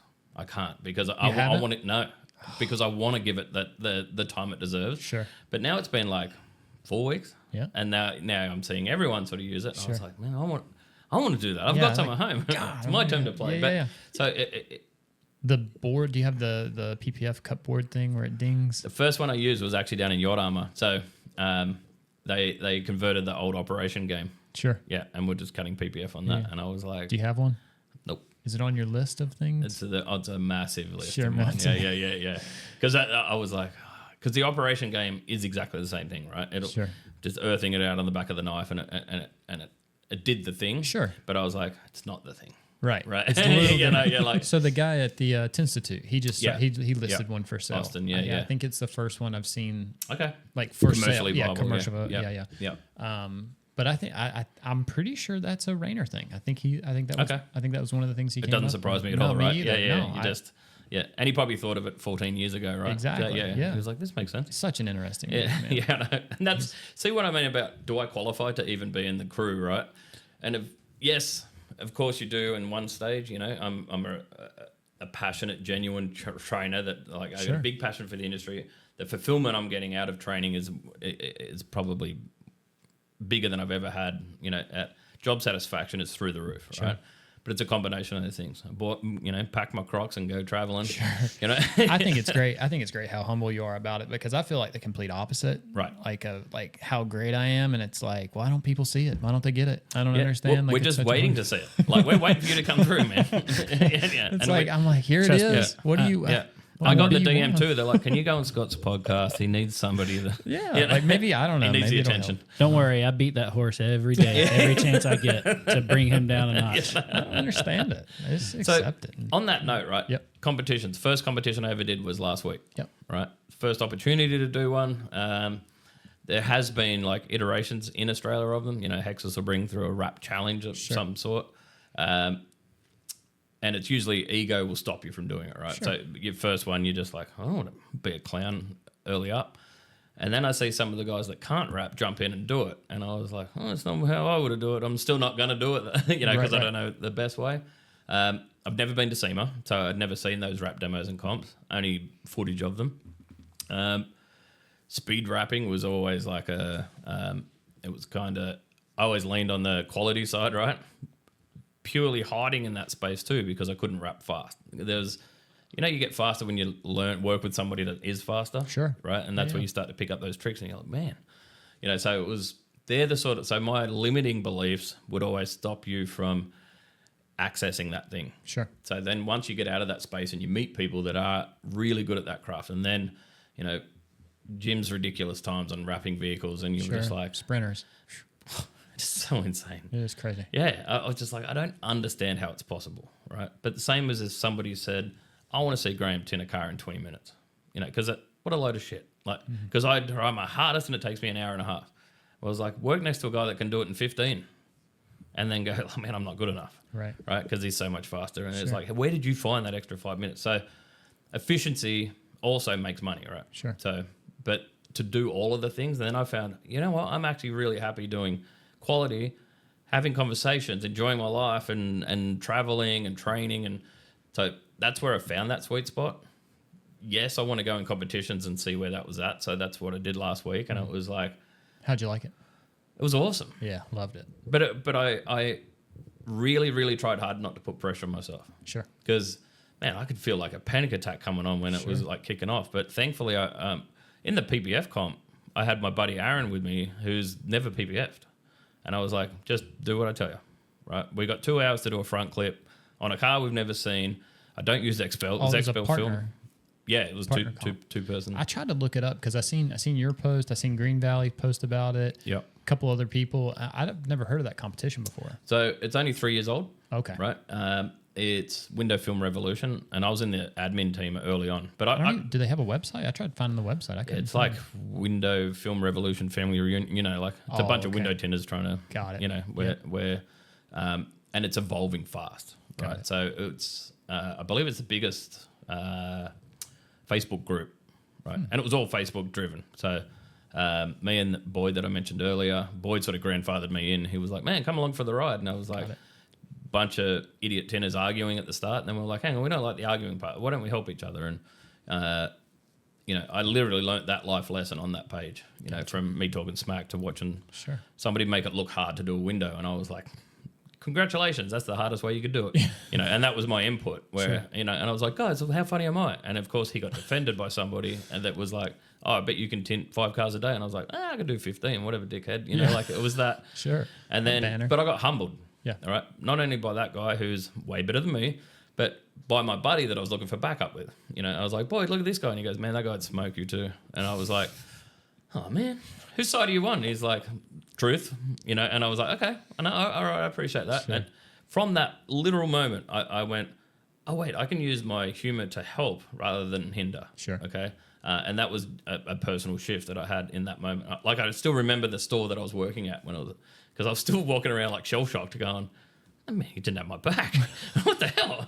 Some random on the internet. Who cares? And he's like, no, it's not. It's another guy slinging film like you are. Right? And I was like, oh, shit. My world is smaller than I thought. So after that, and we actually had that public banter back and forward where you can see my realization come back to fruition. Really? Right? Yeah. That's cool. This guy's like, man, I'm just trying to tint a window. You know, he was like, you guys working out life stories. But it was a light bulb moment for me. And I keep that one dear to my heart because I went, this weight off my shoulders was amazing because I didn't have to be the best or be the... So now when I go to competitions, I was like, the first one I'm going to go and I'll be a judge. So I was a judge last year and in Athens. Same competition? Yeah. Yeah. And it was a smaller event, but it's still big in terms of, you know, like I said, it was bigger than our trade shows, you know, and it was just a bunch of tinters sort of threw some stuff together. But they gave away a car and they, you know, they had this sort of big deal and I was just like, what the hell? Welcome to America, baby. Yeah. That's how it is. Go to now, it was 90 grand in prizes. Yeah. You know, and then plus all the other, like, there was a, you know, new graph tech got given away. The suppliers are all involved. And so, and being in the back end of that, you get to watch that growth and that, you know, the brilliant minds coming together actually help. And the guy Cash that was running the whole thing, he like you said, Josh, at 2 a.m. It was like 2 a.m.s. You know, he was up all night, every night. He's like, you know, I'd get a message when it's my bedtime, but he's like, man, I need to sleep. It's like, yeah, you do, dude, because you're running a business and you're doing all these things. And then on top of that, trying to do this. Yeah. So there was, you know, there was over 100 competitors. There was this, you know, the first prize for singles in window tinting was 25K, you know, and Jim was there, and Jim's like, man, that's like serious money, you know. Oh, yeah. Think of all the comps that he's been to. For sure. And he's like, man, that's legit. Yeah. Like, that's actually, you know, particularly for an Aussie, that'd be life-changing money because we take it home and it's 40 grand, right? So you're just going, and it was for doing your job. Right. So to bring Aaron into that and, you know, him see it from the other side of the world, he was like, why? Man, the poor guy in his comp, I've got some photos of him just running sweat. Oh, yeah. You're right. And it was cold in that convention hall, man, Sure. and he was just leaking. And Well, I can tell you, coming from a perspective of really like believing that you're great, right? Like I just feel it. I just know that like I know you know that. Like Yeah, it's yeah. wonderful, right? But when I went to the competition, you said you felt like I had panic attacks. Yeah, yeah. It was a miserable. It was a scary. Yeah. It was scary. Well, it's only for because me. I recognized that I didn't let it happen. Right. Right. So, yeah. I did not. Yeah, yeah. I was Yeah, not okay, yeah. prepared at all. Yeah. Like, I mean, I had the shakes. I Yeah. couldn't eat. I couldn't sleep. I'm like, I thought I was coming down with the flu. So Like, it I was- distract myself. That's the best way, right? So Sure. I was, because all the smack talk and the humor that I run, Sure. I've got a bunch of assholes trying to ruin that for me while it's time to tint. Sure. But now I felt like I was in a tint bay, not a competition. Right. Right. Because now I've got, you know, my buddy Chris Brooks from Florida, who's just, he is screaming at me from any side of the convention hall at any time. Yeah. Right. And it's usually profanity because I'm Aussie, and it's, but it actually brings me back home. Like it leveled me out. Sure, levels you out. Yeah. I didn't have none of that. No, man, because of course they started. Like I look over and there's Marco Carzolo, like Right. you know, right, the film trainer, you know, and super clean cut guy, everything's Sure. squared away. You know, he's like a surgeon over there, and then you got this Bergen from Australia that walked over to the Autobahn bench, grabbed some film that I've never used, went and got, anyone got tools or a sprayer or anything? Like, because I'm here to party, man. Right. You know, like, but I'm here to socialize, right? Sure. And then I was like, oh shit, I got to get film down. Sure. I'm also thinking about Aaron's trying to strip PPF off the car we just did because it's time, you know, it's been judged and now it's time to remove it. I'm like, man, I hope he doesn't pull paint or anything else, you know. So I'm thinking about that, and a window got done in the meantime, right? And It's just completely disassociated. yeah, Just- that's that. Let the muscle memory do the job, right? I know how to do that part. Where for Aaron, he was so overwhelmed already, right? Probably still jet lagged and all of the things, Sure. and put so much pressure on himself. And I was like, bro, just tint a window. That's what you do. Yeah. And he was like, at no point did I feel like I was tinting. He was just like, you know, like shaking, and yeah, just. I was like, hopefully that broke its back so you get to enjoy it. And then, of course, he's now back home and he's like, man, I can't wait for next year. I was like, you're my man. Yeah. And That's cool. if I get to share that, like if that's my purpose or something in the industry now, then, you know, like Troy just said, is like, do we have any influence outside of, you know, our own heads? Sure. More than you think. Yeah. Yeah. Well, it's funny because I tell Josh about it all the time. I'll be like, man, this guy reached out and like, he really enjoyed the podcast. And Josh's like, well, yeah, we done a good job. Yeah. They should enjoy, they should enjoy it. Yeah. But it's funny because it's like it's a shift, Yeah. Okay. right? Because I believe that they should enjoy it, but I don't have a gauge. There's no Yeah, gauge you're in right. Matrix. Yeah. You know what I mean? So I don't Yeah. really know how to gauge it. Josh knows that we've done everything on the front end to make sure that they did. So it's not a surprise. Production level is super high. Yeah, I appreciate it. Yeah. Well, and I say that Josh Dunn, he knows this space. I realized that early You know, on. It was yeah. Josh that did this. Well, Hey, yeah. I've got my place in the industry too, Sure, and it's yeah. not doing this part, right? Like, Sure. so I go, I'd love to do a podcast, but I need all this done for me. Right. Because otherwise it's my variation of that, which, man, look at the phone when you talk because I'm Well, FaceTiming sure. Well, you. and that's where it kind of got to with us. It was like, okay, well, if we're going to do this, we're just going to do it. I'll just set up a phone and do it. And then when we get to that point, or when I get to that point with Josh is like, We're now doing the thing. All right. Yeah, this is now a thing. go Yeah. get this, Yeah. and then just get it in here and we'll figure it out and we'll do it. Because how important audio is and how important. So yeah.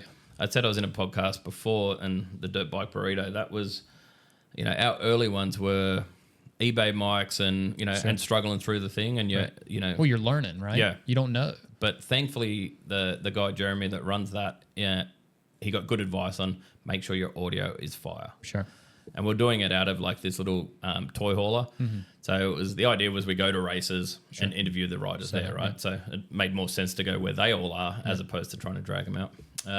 But the audio is like, you know, it's echoey and it's, you know, so Yeah. you'd spend the time doing that. And then my stupid laugh was blowing up mics and, you know, so it was all these things that all challenges you didn't know you had. You didn't know, right? Yeah, And so you listen like, to the early ones, and you're like, oh my god. so like I kind of like stepped right into it because he knew everything. We were, Yeah. you know, the challenge became like, how do you pay for it? How do you justify spending the money and allocating the space and all the stuff? And you know? and the age old question: will anyone listen? Right. Yeah. Well, that was the whole thing for Yeah. me. It was like we done all this stuff, and then there was no way to gauge. But then you have like Chris Tefeo. Yep. You know, he reached Yep. out to me the other day, and he was like, "Hey, when's the next episode coming out?" And in my head, I'm like, "Why does he care?" Yeah. No, we're all waiting on it. Like, Like anxious for Yeah. it. And I'm like, well, nobody says that. Yeah. You know what I mean? Like I Yeah. don't ever hear that. And Yeah. so then when you see the numbers, you know, you can permission to talk, right? Like that's what I mean. Permission to, am I in the group? Am I right? Because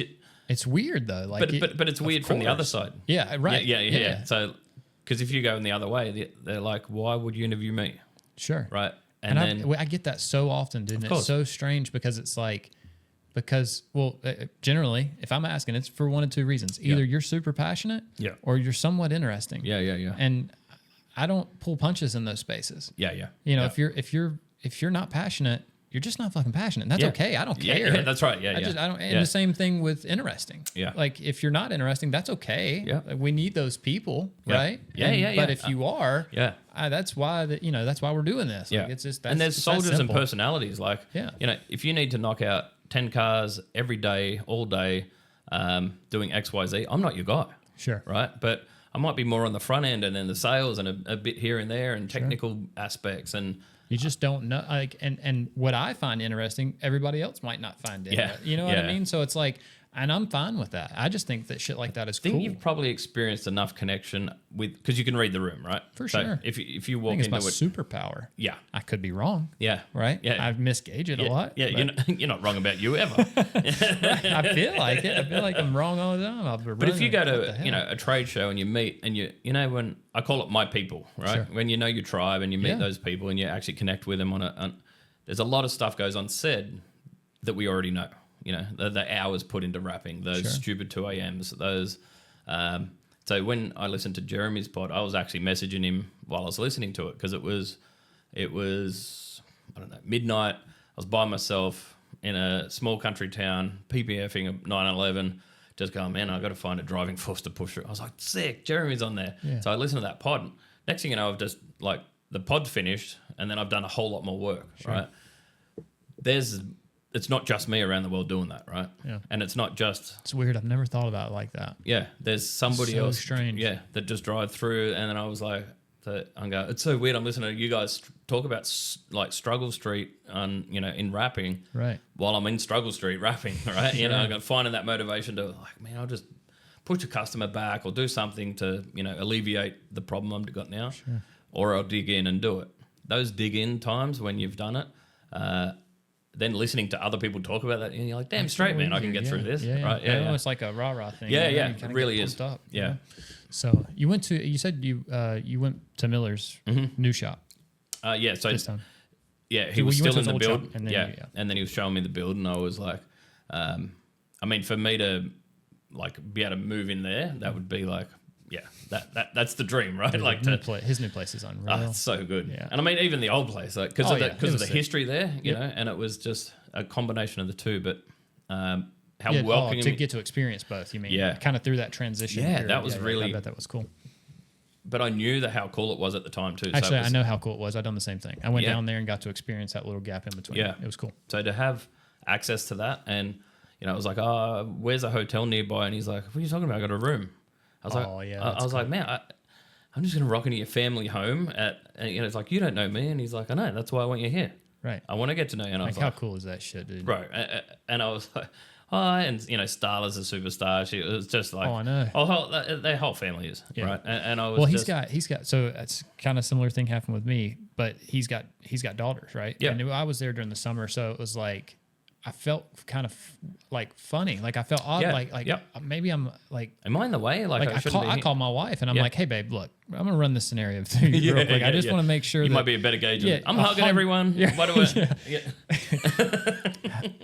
she's 16, Scott. Don't hug her. Don't hug her. Yeah, be It's cool. just- Be cool. Yeah, yeah, you yeah. know? But it was just it was weird. It was how yeah, man, it was just cool. It was really They cool couldn't experience. make it any better and easier and more welcoming, to everybody. It was, he's like, oh, we got this whole week planned for you. We're going out in the boat and we're doing this. And I'm up at a lake house, like, in that, I was like, I feel like I'm in the Ozarks. And they're like, you are. This is like where it was shot. Yeah. On Lake Alatona, and I'm doing all the, and I was like, what is happening? Yeah. What is happening? Is this real world? Yeah. No, I was just like, yeah. And Jim actually come up and he's like, man, we're going to take the boat out. Do you want to go? And I was like, can I just sit in this for a bit? And he was like, yeah, you do you, man. Yeah, hang out. And they went out in the boat, and he's so free like that, right? He'll just disappear, and I sat at the lake house for like 2 or 3 hours, and then I was like, wait, am I ever going home? Or I was like, oh, what a place to die, right? Like, it was a beautiful spot. So That's funny. But really not knowing me, right? But knowing like that qualification of knowing that I put in the hours and done the work and do the things, the commitment to get here, all of that's what qualified you. 100%. Right?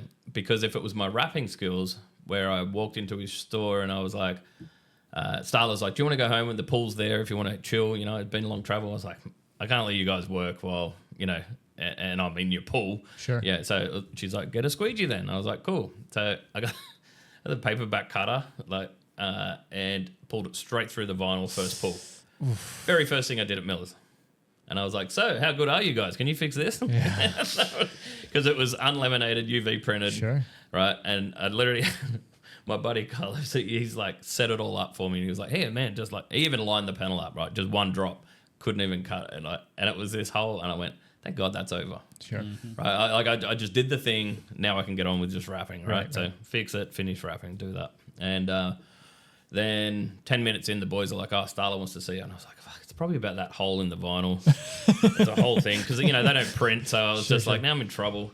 So I went into her office, and, she was on the phone. So I was like, just stood there politely, awkwardly in the corner, and, just sort of laughing to myself going, I still haven't met Jim at this point either to paint the picture. Sure. So he hasn't seen the hole either. So it's early enough to me to still ruminate on this damage I've done to the vinyl. Sure. Tiny. Anyway. So I go, Starla hangs up the phone and just continues working.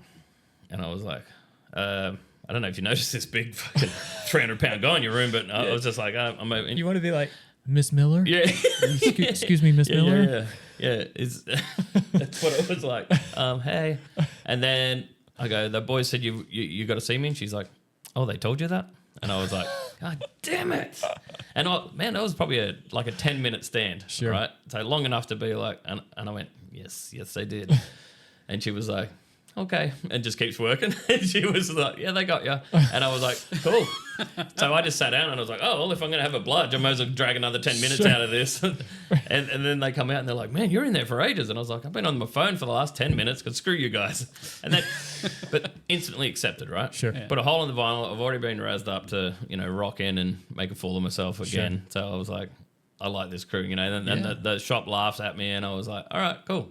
That's exception, right? 100%. Now you're acceptance. In. Yeah. And then Jim turns up and it's like, oh man, he's shorter than I thought.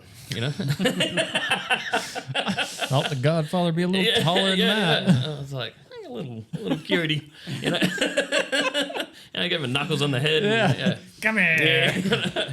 And then he walks over and looks at the van, the car I was working on. He's like, you did that? And I was like, ugh. Yeah, no, you're welcome. Sure. And is the bar open yet? Because the shit's on fire at the moment. So. Upstairs. Yeah. And so then getting to hang out and, we went out and did some installs and that's cool. It was literally the time of my life and I knew I was living in it as I was doing it. That's awesome. And I don't think other people outside of our industry would understand that level of just talking to friends at home and they were like, oh, that's cool. You had fun. I can see you had lots of fun. And I was like, to a level you would probably never understand, right? Yeah. You couldn't really grasp it. Yeah. And it's how welcoming everybody has been in that department. Yeah. That's been a bonus. So if it's the Aussie accent that opens the door, I'll take it, man. Embrace it. Yeah. Sure. Yeah. So now you had mentioned that you're doing some training stuff too, right? So yes. You're training for a couple different manufacturers. Yeah. And so I'm really independent trainer. So okay. And it's 3M gave me the first offerance and PFD, this Boyd Hunter. So he's got the tint school and some other things. So I got a quick mix of it straight away. Mm-hmm. And I chose to close my shop to do that. I was all in, right? Because I went, I could just open a shop again if it doesn't work out. But I had to move geographically. I was like 3 hours west of an airport, so Gotcha. adding that 6 hour round trip to any travel is already difficult. Yeah. And yeah, so did that, committed about 3 or 4 years ago now, and So you're a full-time trainer. yeah. Nice. So I'm still doing bits of like installs, etc. Sure. Yeah. And then amongst doing all that, so as you know, the travel's a lot, right? Like, you know, we've got to get out of here soon so you can travel, Sure. right? But it's also part of that. It'd be like being famous and whinging about paparazzi, right? That's sort of what I attribute it to. And I was like, well, you can't go to the other side of the world and have the fun training and everything else without the 15-hour flight or the, you know what I mean? So it's kind of, it's part of the baggage. So, but I really genuinely embrace it. You know, that like if I'll be at LAX and everyone hates being there. And I was like, I'm lucky enough to be here. Yeah, right? this is kind of cool. Yeah. So, and without this thing, I don't get that thing. Right. So, because I can either hate it or love it. Either way, I got to be there. Right. So I've really tried to practice that self-awareness around those things. And like, I don't always succeed at it. How long are you here for? I actually fly out on tomorrow. Tomorrow. Yeah. From Yeah. LAX? No, Atlanta. Atlanta. Yeah. Okay, gotcha. Yeah. So, so I'll go back. We'll stay at gyms tonight, and my flight's not till tomorrow night. So, Gotcha. and then I don't get a Tuesday. Right, because that's full travel day. Yeah. So no, as in I'll take off on Monday out of the US and I land in Wednesday. Like time just jumps. Yeah. Wow, that is crazy. Yeah. So when I take off in Australia, I land at the same time that I took off.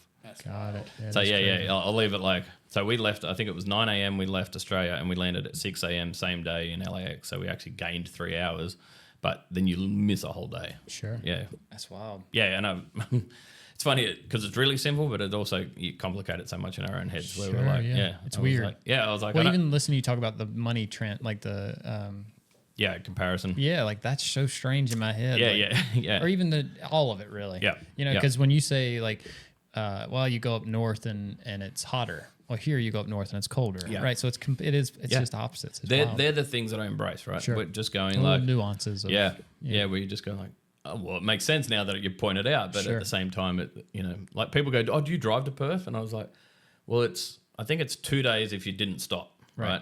And, you know, which is 48 hours of travel driving. And I go, there's also nothing there. Like, you know, when you drive through the US, like it's a bit different in the Carolinas because you've got some highway space and you don't see a lot. Yeah. But man, from one end of Texas to the other, it was just buildings the whole way, like along the highway at least, Sure. right?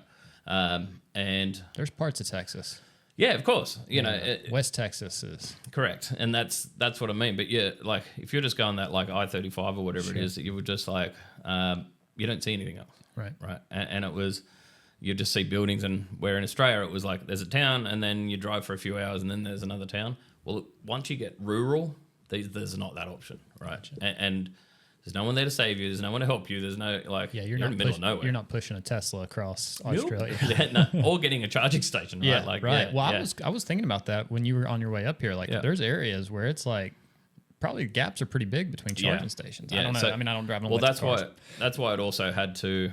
I mean, the app helps, right? Sure. It'll navigate you to those superchargers, but it won't necessarily. So I made the mistake of looking at the Waze app Versus as my the Tesla? normal, and then add the Tesla. I'm like, how does it add 3 hours? right. Right? I'm like, is it going a horrible route? And I'm like, no, it's the same route. I don't understand. So then when you go back and forth, and you're like, because it wants you to do 5 minutes charging at places. I'm like, man, I've only driven for an hour. I don't want to stop another 5 minutes. Sure. But you're not going to make it to the next one if you don't. Right. Right. So then when I'm there, you know, it's like putting $10 of gas in to get to the next station, so you can put $10 of gas in. Yeah. But I've heard that that's a thing, like 80%, right? They don't want you charging more than Yeah. 80% or something. Yeah. And, there's And like that's just for longevity of the battery. So Sure. they say on a long trip, go for 100. Oh, okay. But that last 20% takes longer than the first 80. Got it. So, Got it. So you might run time versus energy is the thing. So interesting. when it's at like 16%, I was watching. Yeah, I did nothing but do this yesterday. So yeah. Doing a lot of mouth breathing. You're like, How can I make this better? Right? And I was like, I have no idea. No, I'm right. I got my own. I'll keep it. Hold on to it for now. So yeah, man, it's. But part of that, right? Okay, now I know that that's a thing. Sure. I'll go in the deep end now and just embrace it for all it is. Sure. Right? That's cool. How have you liked the transition over into training? Love it. Yeah. Love it. The fulfillment I never knew was possible because That's cool. You know that first time you train and you're just panicking, like, Yep. am I, how bad is this going to be? Yep.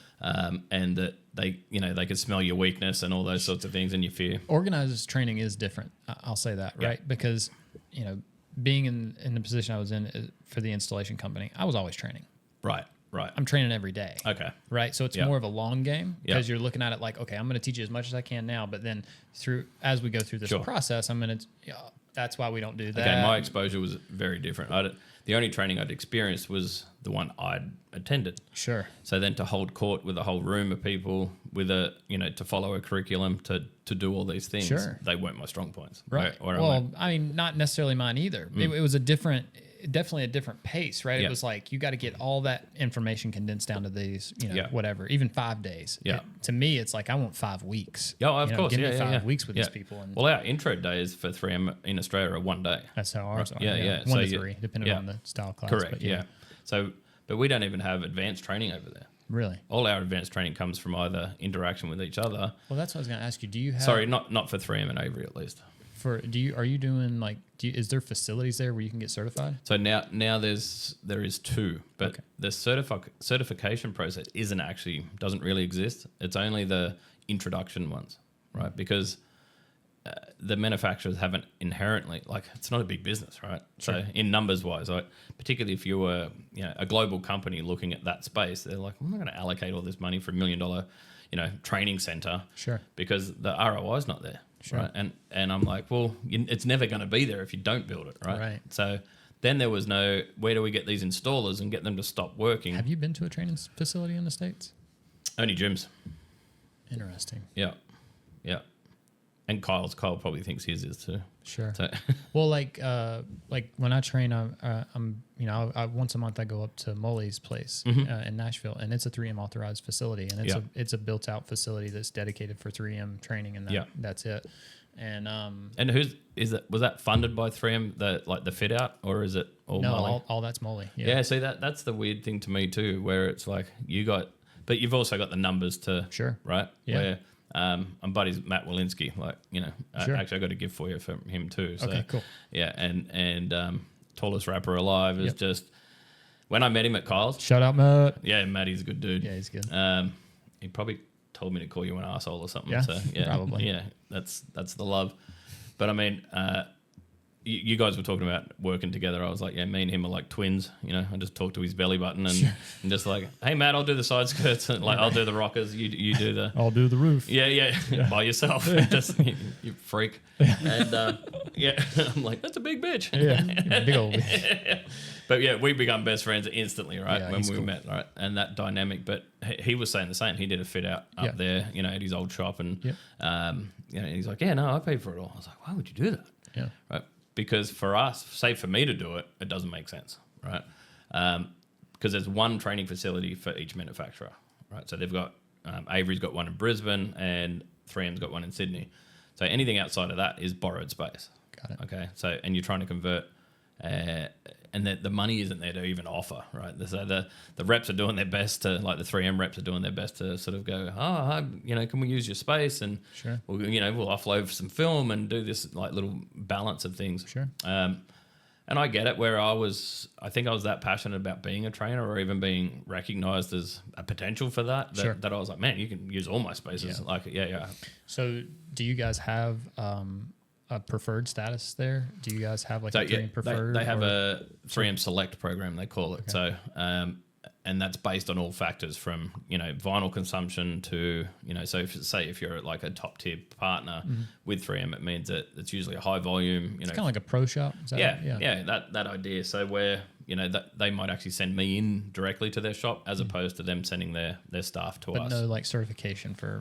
Not really, no. It's only that initial, Intro installer one. class, Yeah, yeah. yeah. So And I think it'd be cool to. it needs it. Have you ever been to a class like that? No. Like a 5-day class? No. Dude, you ought to come to Molly sometime, Yeah. man. Come check Yeah. out it. Sit down Next on a class. trip, we'll with make us. sure we do something Yeah, like that. do that. Because you don't have to be there for the whole thing, but I mean, at least the experience to like go through the shop. I'd actually love and, to be like, through the whole thing, you know Yeah. what I mean? Because I can obviously assist in the training aspects of Sure. it, but the certification, because so Chris Cook is my mentor in 3M, right? He's same sort of rock star status, when it comes to super humble guy, technically, you know, the guy's like an insane chemist that's, you know, you see his car, it's got all the patches all over it of different things. And, you know, same as his roof at home, you know, it's got all the different products all hanging out there. He's like, I don't have access to these things, all right? So he's passionate about his job, all right, and really, really passionate. Great trainer. You know, he taught me when I first started. And but outside of that, he has nothing to do with the industry. You know, like, he doesn't even do social media at all, right? So, you know, he's a ultra athlete that'll do, you know, long running. Yeah. You know, he went running in the outback, and I was like, why? It's like, run somewhere good. Like, if you're going to be dumb enough to run, at least run somewhere good. Yeah. And but he's like that, doing ultras and doing it. So anyway, he doesn't have access to this. So when I come here, it's actually a massive resource also for my country, right? So, you know, and I'm not doing it for my country, but it's like, this is where the resources are. So when I bring information like that back, he's like, oh, that's brilliant. That's massive. Yeah, because internationally, I've noticed even the manufacturers don't necessarily share all those intricate details, right? Because those executives or people in the companies, in the manufacturers, aren't necessarily sharing it, you know, internationally, because they want their idea and their program to work really well for their market, and not everything crosses over. You know, so which I found interesting because I'm an open book, right? Where I want to better the industry to the best of my ability. So now it's actually become, that training role sort of becomes a genuine responsibility, because like Troy said, we better get training hard, man, because there aren't enough of us, because the industry's growing. We're getting tired, right? So, well, the scare is, you know, and we're seeing it now, is I wrote an article a while back, and I didn't put it out. My wife felt like I was probably being a little bit too much of a dick in it, but the title was The Paradox Between the Influencer and the Installer. Yeah, okay. And what I was trying to draw was, like, just because you have a massive following, doesn't necessarily mean people just need to be you following can, doesn't mean you. You should, yeah. Right. Yeah. And so it was like, these guys that blew up on Instagram and TikTok during COVID, you know, they've got this huge following, but they're still learning. Yeah. And that's not to say that I'm not still learning, or you're not still learning. Right. Yeah. But they're still in that infancy stage. They're not prepared what you to be put having out these there, classes. What you put out there for those guys, they are consuming it. 100%. So if you put out there that, you know, like, that we've got this issue, and then they're like, it can paint their perspective of that industry in a certain way. So Rugs from WrapFam got me to, you know, do an article, and it's, I was like, man, I got to take this really serious. Like, and I'd panic and procrastinate on it, because I was like, this is real. Overthinker, huh? Yeah. It's weird. Yeah. We're talking, like I said, I'll always preface everything with fact check everything I say, because I'm also here for a fun time. Right. But at the same time, things as I know it, this is how it is, right? So, but when we say it, and, you know, you're a leader in the industry, and like, I got called a leader in the industry, and I was like, oh shit, don't give me that, you know, because I'm not that guy. I'm looking up to leaders, and they're like, no, you're one of them. And I was like, oh no, that's not good. And then I went, actually, you know that's what? where we're at. Yeah. I was like, mouth reading, I've got that covered. But honestly, coming forward and actually spending time with people and going, I get to change their perspective potentially for the better. Right. Makes me think of Armageddon. You ever seen the movie Armageddon with Bruce Willis? And he's the guy. He's the guy, right? And out of all the people in the world, he's the guy. And so it's like, that's kind of where my mind goes to. Like, if I'm the Bruce Willis of this situation, I'm perfectly fine with that. I align more with Bruce Willis now than probably when he was doing you know, current Bruce Willis is probably at my level now. But I think that it's interesting. I'm excited about that. But that thing, whatever that is, the comparison between those two, I think is a really, it's a delicate space, and I think it needs to be treated as such. And you know, I find myself, you know, I almost feel like I have to defend my process to people, because we're seeing, like, a lot of people come in on the color change side of things, and they're like, oh well, I don't do that, I don't do it that way, and it's like, I understand that you don't do it that way. Like, I completely, and I understand why you don't do it that way. Yeah. But here in this space, we do it this way for this reason, and it's like you're. Well, we used to always have we never looked at the full picture, right? When we were wrapping cars, we would look at, that bumper has to come apart, and I have to wrap behind it, and I have to have rolled edges, and I have to have everything tight. From a color change perspective. Yeah. Yeah. So I didn't come from that space. Yeah. So I came from the racing space where all this stuff needed to be parallel and level and properly spaced, and the stuff that float. I'll tell you this quick story real quick. I'm gonna have to go soon because I got to get my ass on the road. Yeah. If you look at these things, they scan these cars, and they're, precision to a flaw. Mm-hmm. I'm sure that is too, but carry on. What I mean by this is the decision to carry this stripe off into the headlight. Yeah. So if you look at this from the side, this is one of the worst cars we ever did. Right. And we made it this way because of the way the car came together, right? But if you look at this angle and this angle are going like this. It's two different angles, right? And if you look across the front where it comes up, it's coming at a different angle, right? Well, that's a Commodore front end too. What do you mean? So that whole Chevy look is like, if you look up Holden Commodore, that'll be that same front. And we have the same problem with wrapping them. Sure. Because those angles interfere. So the way these graphics are produced, it's kind of during this time and this specific instance, this is just kind of how the way it had to be done. Yeah. Yeah. Right. Yeah. Hindsight, now knowing what I know now, we could have changed some stuff. Right. We could have made some adjustments and made this work. Yeah. So to your average person, when they see that car, they think, oh man, that's badass and that's cool and that looks great. And it's like, no, it don't. That's not good. Yeah. That kind of looks like shit. I don't. So it's funny that the caliber of people that will pull that apart and actually then also tell you that that you're no good. Sure. Right? Where it was like a graphic application following all factors, right? The race team, the time space you have, the design work, all of these things that you have to take that into consideration because that's what this is. Yeah. Right? Yeah. You're not comparing apples to apples. If you and it's none of your business what it looks like, right? Like, you know what I mean? 100%, like, because that's not what you're getting paid to do. Right. Yeah. But we're designing these cars to it because there's not fenders. Yeah. Like when we were doing these cars, the bumper and the door, everything's solid, right? It's a smooth car from front to back, and this is how it is in real life, right? Yep. So this where this side piece, this fender, and this come together, there has to be a transition there somewhere because of the graphics, right? So it has to be that way. It has to transition from one to the other, and you can't go too low because of competition. But you did it wrong, right? Yeah. But we knew we did it wrong. Yeah, right? that's right. And so this is me and Josh were talking about this yesterday. This specific car is super humbling to me because I'm over the top proud of this. Yeah. Like I am so proud that I literally have them sitting here. Yeah, gotcha. Right. But on the flip side, like I don't ignore the fact that this looks like shit. I know what this is. Yeah. I did that. Yeah, and I know why I did that, and I completely own it. Yeah. And so, but your color change guy that comes in and he's looking at it, and he could easily dissect this. Generally, they won't because they don't know what they they're wouldn't know looking to for. look. They wouldn't know that, right? They're just thinking, oh, okay, that's just some stickers or whatever. You know, it's not the process. Yeah, show me your inlays. You know what I mean? Exactly. Like, yeah. But from that space, like when they come in and they're trying to learn how to like say take a fleet class or something, and I'm trying to build this from the ground up in 5 days. It's overwhelming. It's like, man, I can't even. Yeah. Like, where the fuck do you even start? You know, because we want to start with the challenges. Sure. But they don't have the experience prior to that to understand what the challenges are going to create. Right. Yeah. Actually, in that case, if they've got color change experience, there's some stuff that we got to get rid of. Yeah. We got to take that back. Hang on.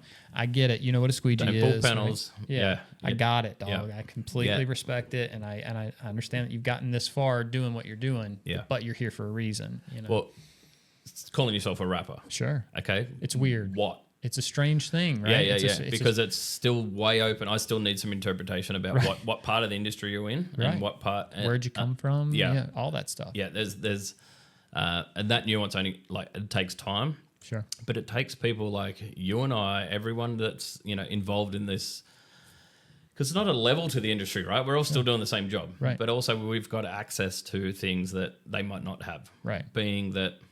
Ruggs hits me up and he's like, man, can you write an article? And I was like, man, I got to take that shit really seriously. So the article, it was around that, this one in particular was around like my journey, right? Uh-huh. But now he's like, we'll do some other articles on certain projects that I'm familiar with. Sure. Because other people actually take that seriously. So I don't want to just go in there and go, because it changes from me going, look at this cool thing I did, right? So say that marble one, right? Mm-hmm.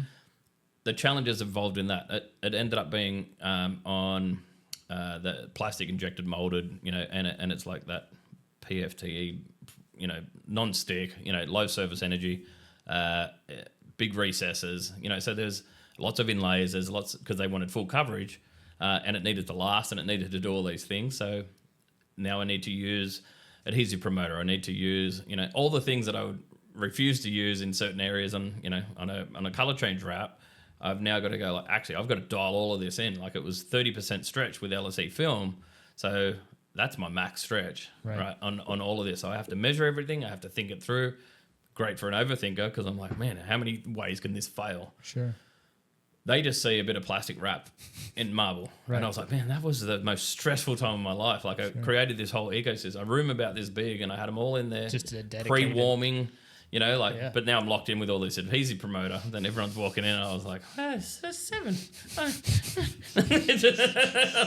I was fun up there, but it was, like licking windows and mouth breathing. Right. But man, there's a lot of nuance that you don't even know. Right. So like you said, for somebody to look at a wrap and go like, matching panels, when you match a hood, a bumper, and guards, and you get, the crazy designers are like, you reckon you can do it? And I was like, I don't know. Like, I'll try, and if you work with me and we template it, we can do these things. Sure. Like Glarp's put out some serious ones, dude. He's a fucking, he's killing that space right now. And I like it. I think it's cool. I love it because it's just more evolution. Yeah, it takes it up a notch. But there's the guys that don't realize it. Then there's some guys that can, badass rappers that can do it, that are coming behind us, that are like, that are going to blow us out of the water in installation space. Sure. If we also let them, right? Yeah. You know what I mean? Like, we're not gatekeeping at all, but at the same time, we can be gatekeeping if we're not sharing it. Sure. If you don't want to hear it, cool. Just, don't listen to the pod or whatever, right? But the thought in which I'm giving is not to self-promote. It's more to go like, there's guys like Joel from Killer Image in Australia. I was his direct competition. I come in as a window tinter going, I want to wrap too. And I'm like around the corner from him, and he's like, come on over. I'll give you everything I know about it, right? And then I was like, other shops were telling me he's a bad guy. And I'm like, he's really nice. And I just DM'd him. He doesn't know me for shit, doesn't owe me anything, right? And I don't tin his cars. I've never met him. And I rocked into his office, and he's showing me printing and how to plot and do all these things. Yeah. And now he's got a badass setup now, and he's killing it, Go full circle, I was teaching him PPF only like a couple of months ago, and I was like, man, this world's crazy, right? And he 100%. Was like, and all I was doing was thanking him, and he's like, what are you talking about? You're here training us. And I was like, man, I wouldn't even be here if you weren't so receptive to doing this, right? That's cool. So that's an awesome opportunity. Yeah, seeing those full circle things. Is that challenging for you with the training thing? Like, because it seems like you're an open book and you want to share that stuff, but that's also not once I break the ice. Like, but you're trying to make a living doing that now. Yeah. So, I mean, that's like, you don't want to, again, it's not necessarily gatekeeping, but pay me for my services, right? I've found there's enough information out there that I'll generally, there's some guys that are trying to milk it, right? Mm-hmm. That, and there's guys that have asked me for pricing for quoting, for training 40 times. Mm-hmm. And they're the same people, right? They need a snippet of information at that direct time. So you're doing 3M, Avery, and then you do like individual, like one-on-one stuff? Yeah. So I land and I'm training. I go to tint class when I land. Really? Yeah. So then they're probably not going to get the best of me, but jet lag. I think you'll be all right. Yeah. But because you go into mode, right? Sure. Yeah. Well, it's kind of muscle memory, right? Yeah. Once you get into your cycle, you're just do. Particularly tint. Yeah. So that's your big thing, tint. No, PPF would be because PPF's the drive at the moment, and to be qualified enough to, I wouldn't say I'm a really good PPF installer. Got it. I'm not the fastest. I'm not the best, right? I'll get the best result, but it'll take time. Sure. Okay, versus guys that are, because I don't PPF every day. Sure. The speed comes from just repping it out, right? Yeah. Where guys are knocking a Tesla front out in under an hour, or something crazy these days, and you go like, I'll just spend a couple of hours on it. Yeah. I'll just do it and do it right, and just follow the process. Yeah. Didn't lose any film or have to redo it. I would normally bulk mirrors that they come in the kit, so I'll just fit the kit, and it is what it is. Install the job. So it's kind of, I guess, what I can still offer to the shops that I'm going to, because a lot of them are transitioning into PPF or out of vinyl, or they want to add something. So value adds are really easy to do, right? establishing where somebody is in their career or journey is the tricky part. Right? Are you primarily going to them? Really good combo of that. Really? Yeah. Good mixture of them coming to you versus Yeah. yeah. So I had 2 buddies reach out to me recently in the last 6 months and say, hey, do you want to open a shop? And I was like, man, I don't have time. I travel so much. So you're just going to have a dead shop every... I don't see you promoting. Like, I don't see you... Like, I'm following you on social, and I don't... You're not like a... Because I'm in that transition, right? So it's still where it was like, I'm doing enough commercial training for the manufacturers where I was like, you know what? I need to actually do this now. So, and I guess as a part of doing this, where it was like, all right, I need to push those boundaries. But I was always on my journey as a visitor, right? So I would just come in as a tourist and, to see Jim's shop. I didn't go to Jim's shop to be recognized at Jim's shop. I went to Jim's shop because I just wanted to see it, right? And I wasn't sharing it to anyone else because most of the people I know don't really care, right? They just go like, cool, you're at a wrap shop in America. That's weird. Oh, yeah. You know what I mean? They don't know the legacy behind it. So it was, but I feel that way about everyone's shop or, anybody's, oh man, I'm 2 years into my journey. I was like, oh dude, you're at a sweet spot. Like, you're in the grind. I get it. But, maybe I can give you some help. That is selfishly fulfilling, right? Switching my social media to talk about me and what I do is really challenging for me. Really? Right? Yeah. Because I can do it as a humorist. Like, I like to be the center of attention in a room of my people, right? Yeah. That's a fun space. I was just telling, I was just having this conversation not long ago about how it's easier. It's so funny. Personality types. It's easier for me to do it from me, than it is for somebody else. Yeah. You know what I mean? Yep. So like having to like control, like be over somebody else's social media and create an image for somebody else. Gotcha. It freaks me out. Yeah. Whereas I can, when it comes to promoting myself, that's pretty easy. I can just be authentically me, and it is what it is. Either you like it or you don't, or it doesn't really matter. I think kind of the space I'm at now, but I've only just learned that, right? Yeah. And at 47 years old, you go like, you're not like getting never too old. Sure. But now it's like, I didn't get on TikTok because it was a distraction for me. It wasn't ever a tool, where now it's like, oh man, I should have jumped on that. And it's not too late. And it's also you just embrace, like I was saying about the travel. The travel's part of it. So are these things. These are the tools to actually help you get across there, right? Yeah. And if you can, and without it sounding too culty or, you go, I want to help as many people as possible because of what I get out of it. Yeah. Not just because I'm helping people. Like it's not all it honorable. Is a healthy mix, right? Yeah. Well, it's like you were saying about your country, right? Like it's great. Like the intention isn't necessarily like it's not like go Australia, but at the same time, like if I can bring some stuff back for them, kind of go Australia. It's like that's right. Like, so it's cool. I get a it. buddy Johnny, he's another trainer in Australia, right? And John Belker's Blair. Jono's like this whole force within himself, right? So my rap game is his tag, and he's got all this cool stuff that he's doing, and it's like young guy. Yeah. Has he got like high end videos?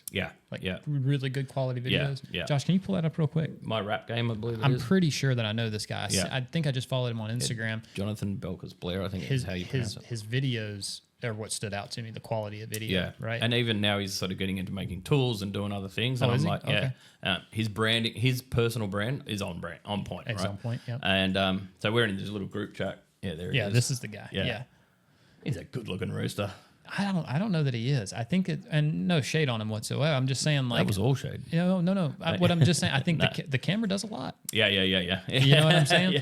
So before we leave, I want you to pull up Graham's shot from his so he can see, because I mean, you're pretty rough looking cat, but on camera, I guarantee you when you see it, you're going to be like, Jesus, I'm a model. I look fantastic. That's important, man. It really is. So these guys, that Dizzy Decals that was up there, so that we're in this group chat, right? Like, we've all got our cliques. Mm-hmm.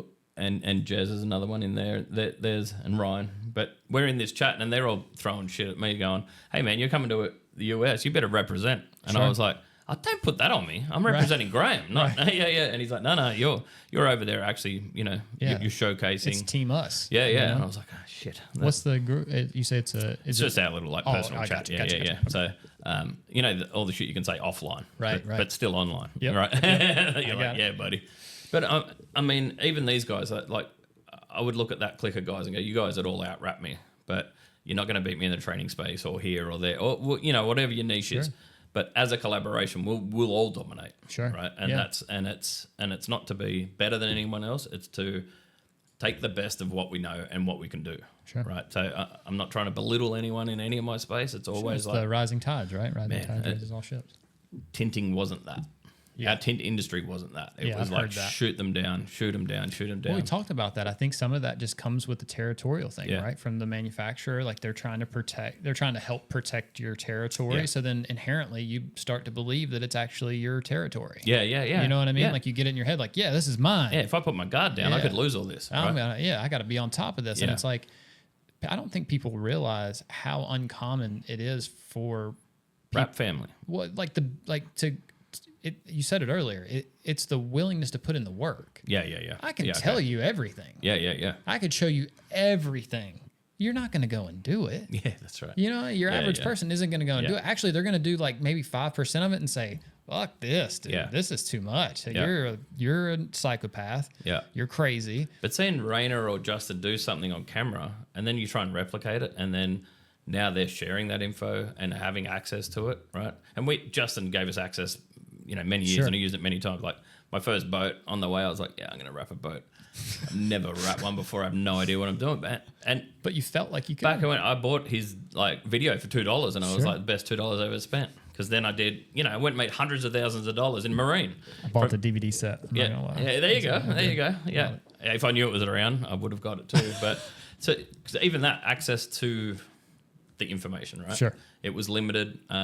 If I'm following someone's socials, but if Jeremy didn't share it or you didn't get connected, that algorithm wasn't working Sure. the way it was. You didn't have it. You didn't get to see it. Yeah. You didn't know Yeah. that it exists. Yeah. So podcasts weren't that big then. Mm-hmm. It was just they're the things I take as a responsibility, right? If I can just share that info, somebody else can grow from that in a massive way. That interaction I had online and that Facebook group is they're now giving away $100,000 in prizes, right? So that's cool. those things. When you think about that, so we called it the family reunion for that reason, right? Window Film Revolution is the name of the page. Family reunion was we don't have to hate each other, guys. Right. Right? This We is a can big come group together. of people. Yeah. We're together in a group chat now, and then why don't we actually share that? There's actually more of us out there. So that's why it's only 3 years old. And the tin off that you're going to, they're evolving because they've added rap and, Sure. they're there's $10,000 prize money if, you want to challenge Scott. 100%. Well, you can't sign up now. So Yeah, okay. get You're over good. It's it. closed. Yeah, sorry. Damn right.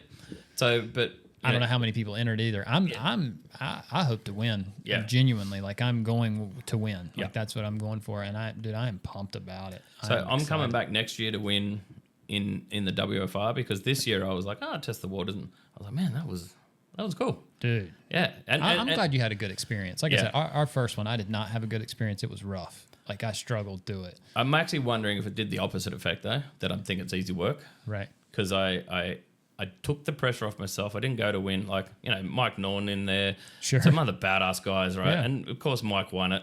He goes in there, spent the full 2 hours, did a perfect install, and he's working next to me, and I was like, I can't even look at him. Okay, Sure. To meet Mike is a bonus, and then when you're like, I'm like in a competition next to him, and I did a like selfie video that He's I never even fucking shared. cool, man. Yeah, I was just like, cool, yeah. He's just a cool guy. That's why I Like, pushed him over. Just he's fuck kind you, of man. he's kind of the exception to the rule. You know what Yeah, I yeah, mean? yeah. Like you look at him and you're like, this shouldn't work. Yeah, that's right. Everything about him says it shouldn't work, Yeah. dude. The way you talk, the way Yeah. you walk, the Yeah. way you conduct business, like none of that shit should work. Yeah. And it works great, and he knows it. And he's authentically him. He is him. That's to what a T. works. Yeah, Yeah, exactly. yeah. That's what Yeah. I'm saying. And so it's like people, like they can make all these excuses. They'd be like, I don't know, man. I sound funny. Like I've heard doing this. I've Yeah. heard every excuse that you can come up with, like Yeah. people of reasons why they don't want to do this. Yeah. And it's like, dude, look at this guy. Yeah. Like he's the goofiest looking thing I've ever Yeah. seen in my fucking life. Yep. And crushing it. Yes. Crushing it. Yeah. You know what I mean? Yeah. So it's like, I don't know. Part of it is though backing it up when it counts. Sure. Well, Right. and him winning. Yeah. Like, how can you say anything? I heard some other guys that didn't win also complain to me. They're like, of course he was going to win. He put in the work, dude. He did the job. Of Go and course. have a look. Yeah, don't Like be it- salty. yeah, Like, yeah. Shake But- that shit off. yeah. Like, you change your tone. Check your tone, homeboy. It was good because I get to like genuinely laugh at that. I was like, is that what got you through that comp? Sure. You know, because you were like, I never had a chance of winning anyway. Right. I'm like, not with that attitude. That's even worse. Yeah. I would feel even dumber for that. You know what I mean? And I'm sure he does for saying he's it, you know, got to. but some people don't. Yeah, So, that's you know, fair. You know Yeah. what I mean? Like Yeah. they just check out on that shit. yeah, Like, they're bottom breeders. Sure, Yeah, yeah. They're but experiencing that, watching, you know, a guy that I'd normally interact with be totally cool and have all these things, and then he does a bad window or something and then has a meltdown. And I was like, are you having a tantrum? Right, in public amongst all our friends? Like, what are you doing here, man? did Mike have his shades on while he was competing? Absolutely. That's what I'm talking about. That's what I'm talking about. I don't know, during the install it was pretty dark in there, but he definitely every other second, every night, Sure, yeah. we're at a Shades karaoke are bar, on. he'd turn around. Yeah. Yeah. Chain yeah. on, Yeah, the whole he's got deal. he's you know, platinum red dot Red hanging dot, off. right, Oh, yeah. it's so good. I think he sells them. Somebody Yeah. just showed me this the other day. Yeah, I it's on his page, I think. I didn't realize that. Yeah, yeah. But they're like $2,500, maybe. Maybe. Yeah, even- yeah, I think they're 5K or something. Are they I that don't know, much? they're up there. Maybe Yeah. I might have converted that to Aussie dollars. So I Sure, was like, but it was a significant amount. it's I legit was swag though, right? Like Like, hell yeah, yeah, yeah. Like I felt good about. that's why it I when went for a seen it. $40 tattoo. Yeah. This is my Mike Nolan. Welcome.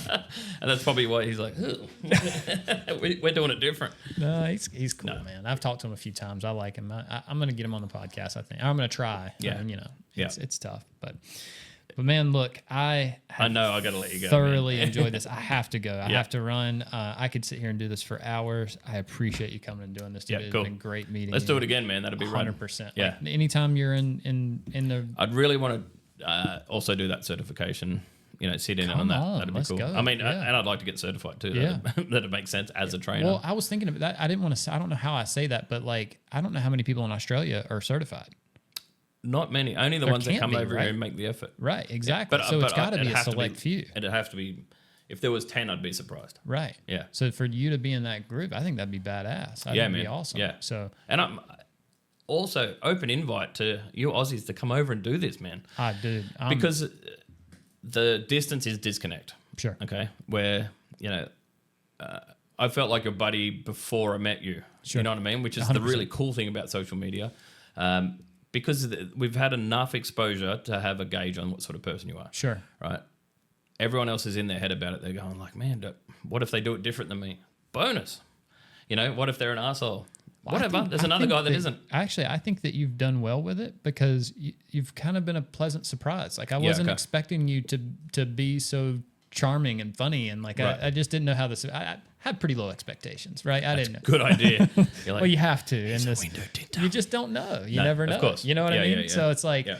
but no, I think that I think the more that people get to see this side of you, I think it's only going to help your brand. I think it's only going to help build you up. I think Yeah. people are. I mean, just in this and us getting a chance to talk, I'm so excited to see you install. Yeah. You know what I mean? Like I'd love Yeah. to sit in on a PPF class with you. Yeah, be right. You know what I mean? Like I think that'd be great. Yeah. I'd love to do that. So yeah, let's look at it. Let's do Get it. you going. Man, again, I'm joking. I appreciate it, and I know that this is it was a lot, you coming up and All good. everything, so it was great.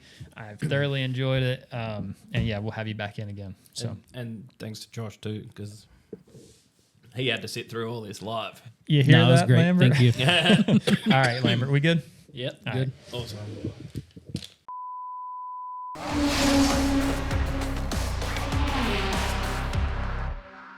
All right, let's go.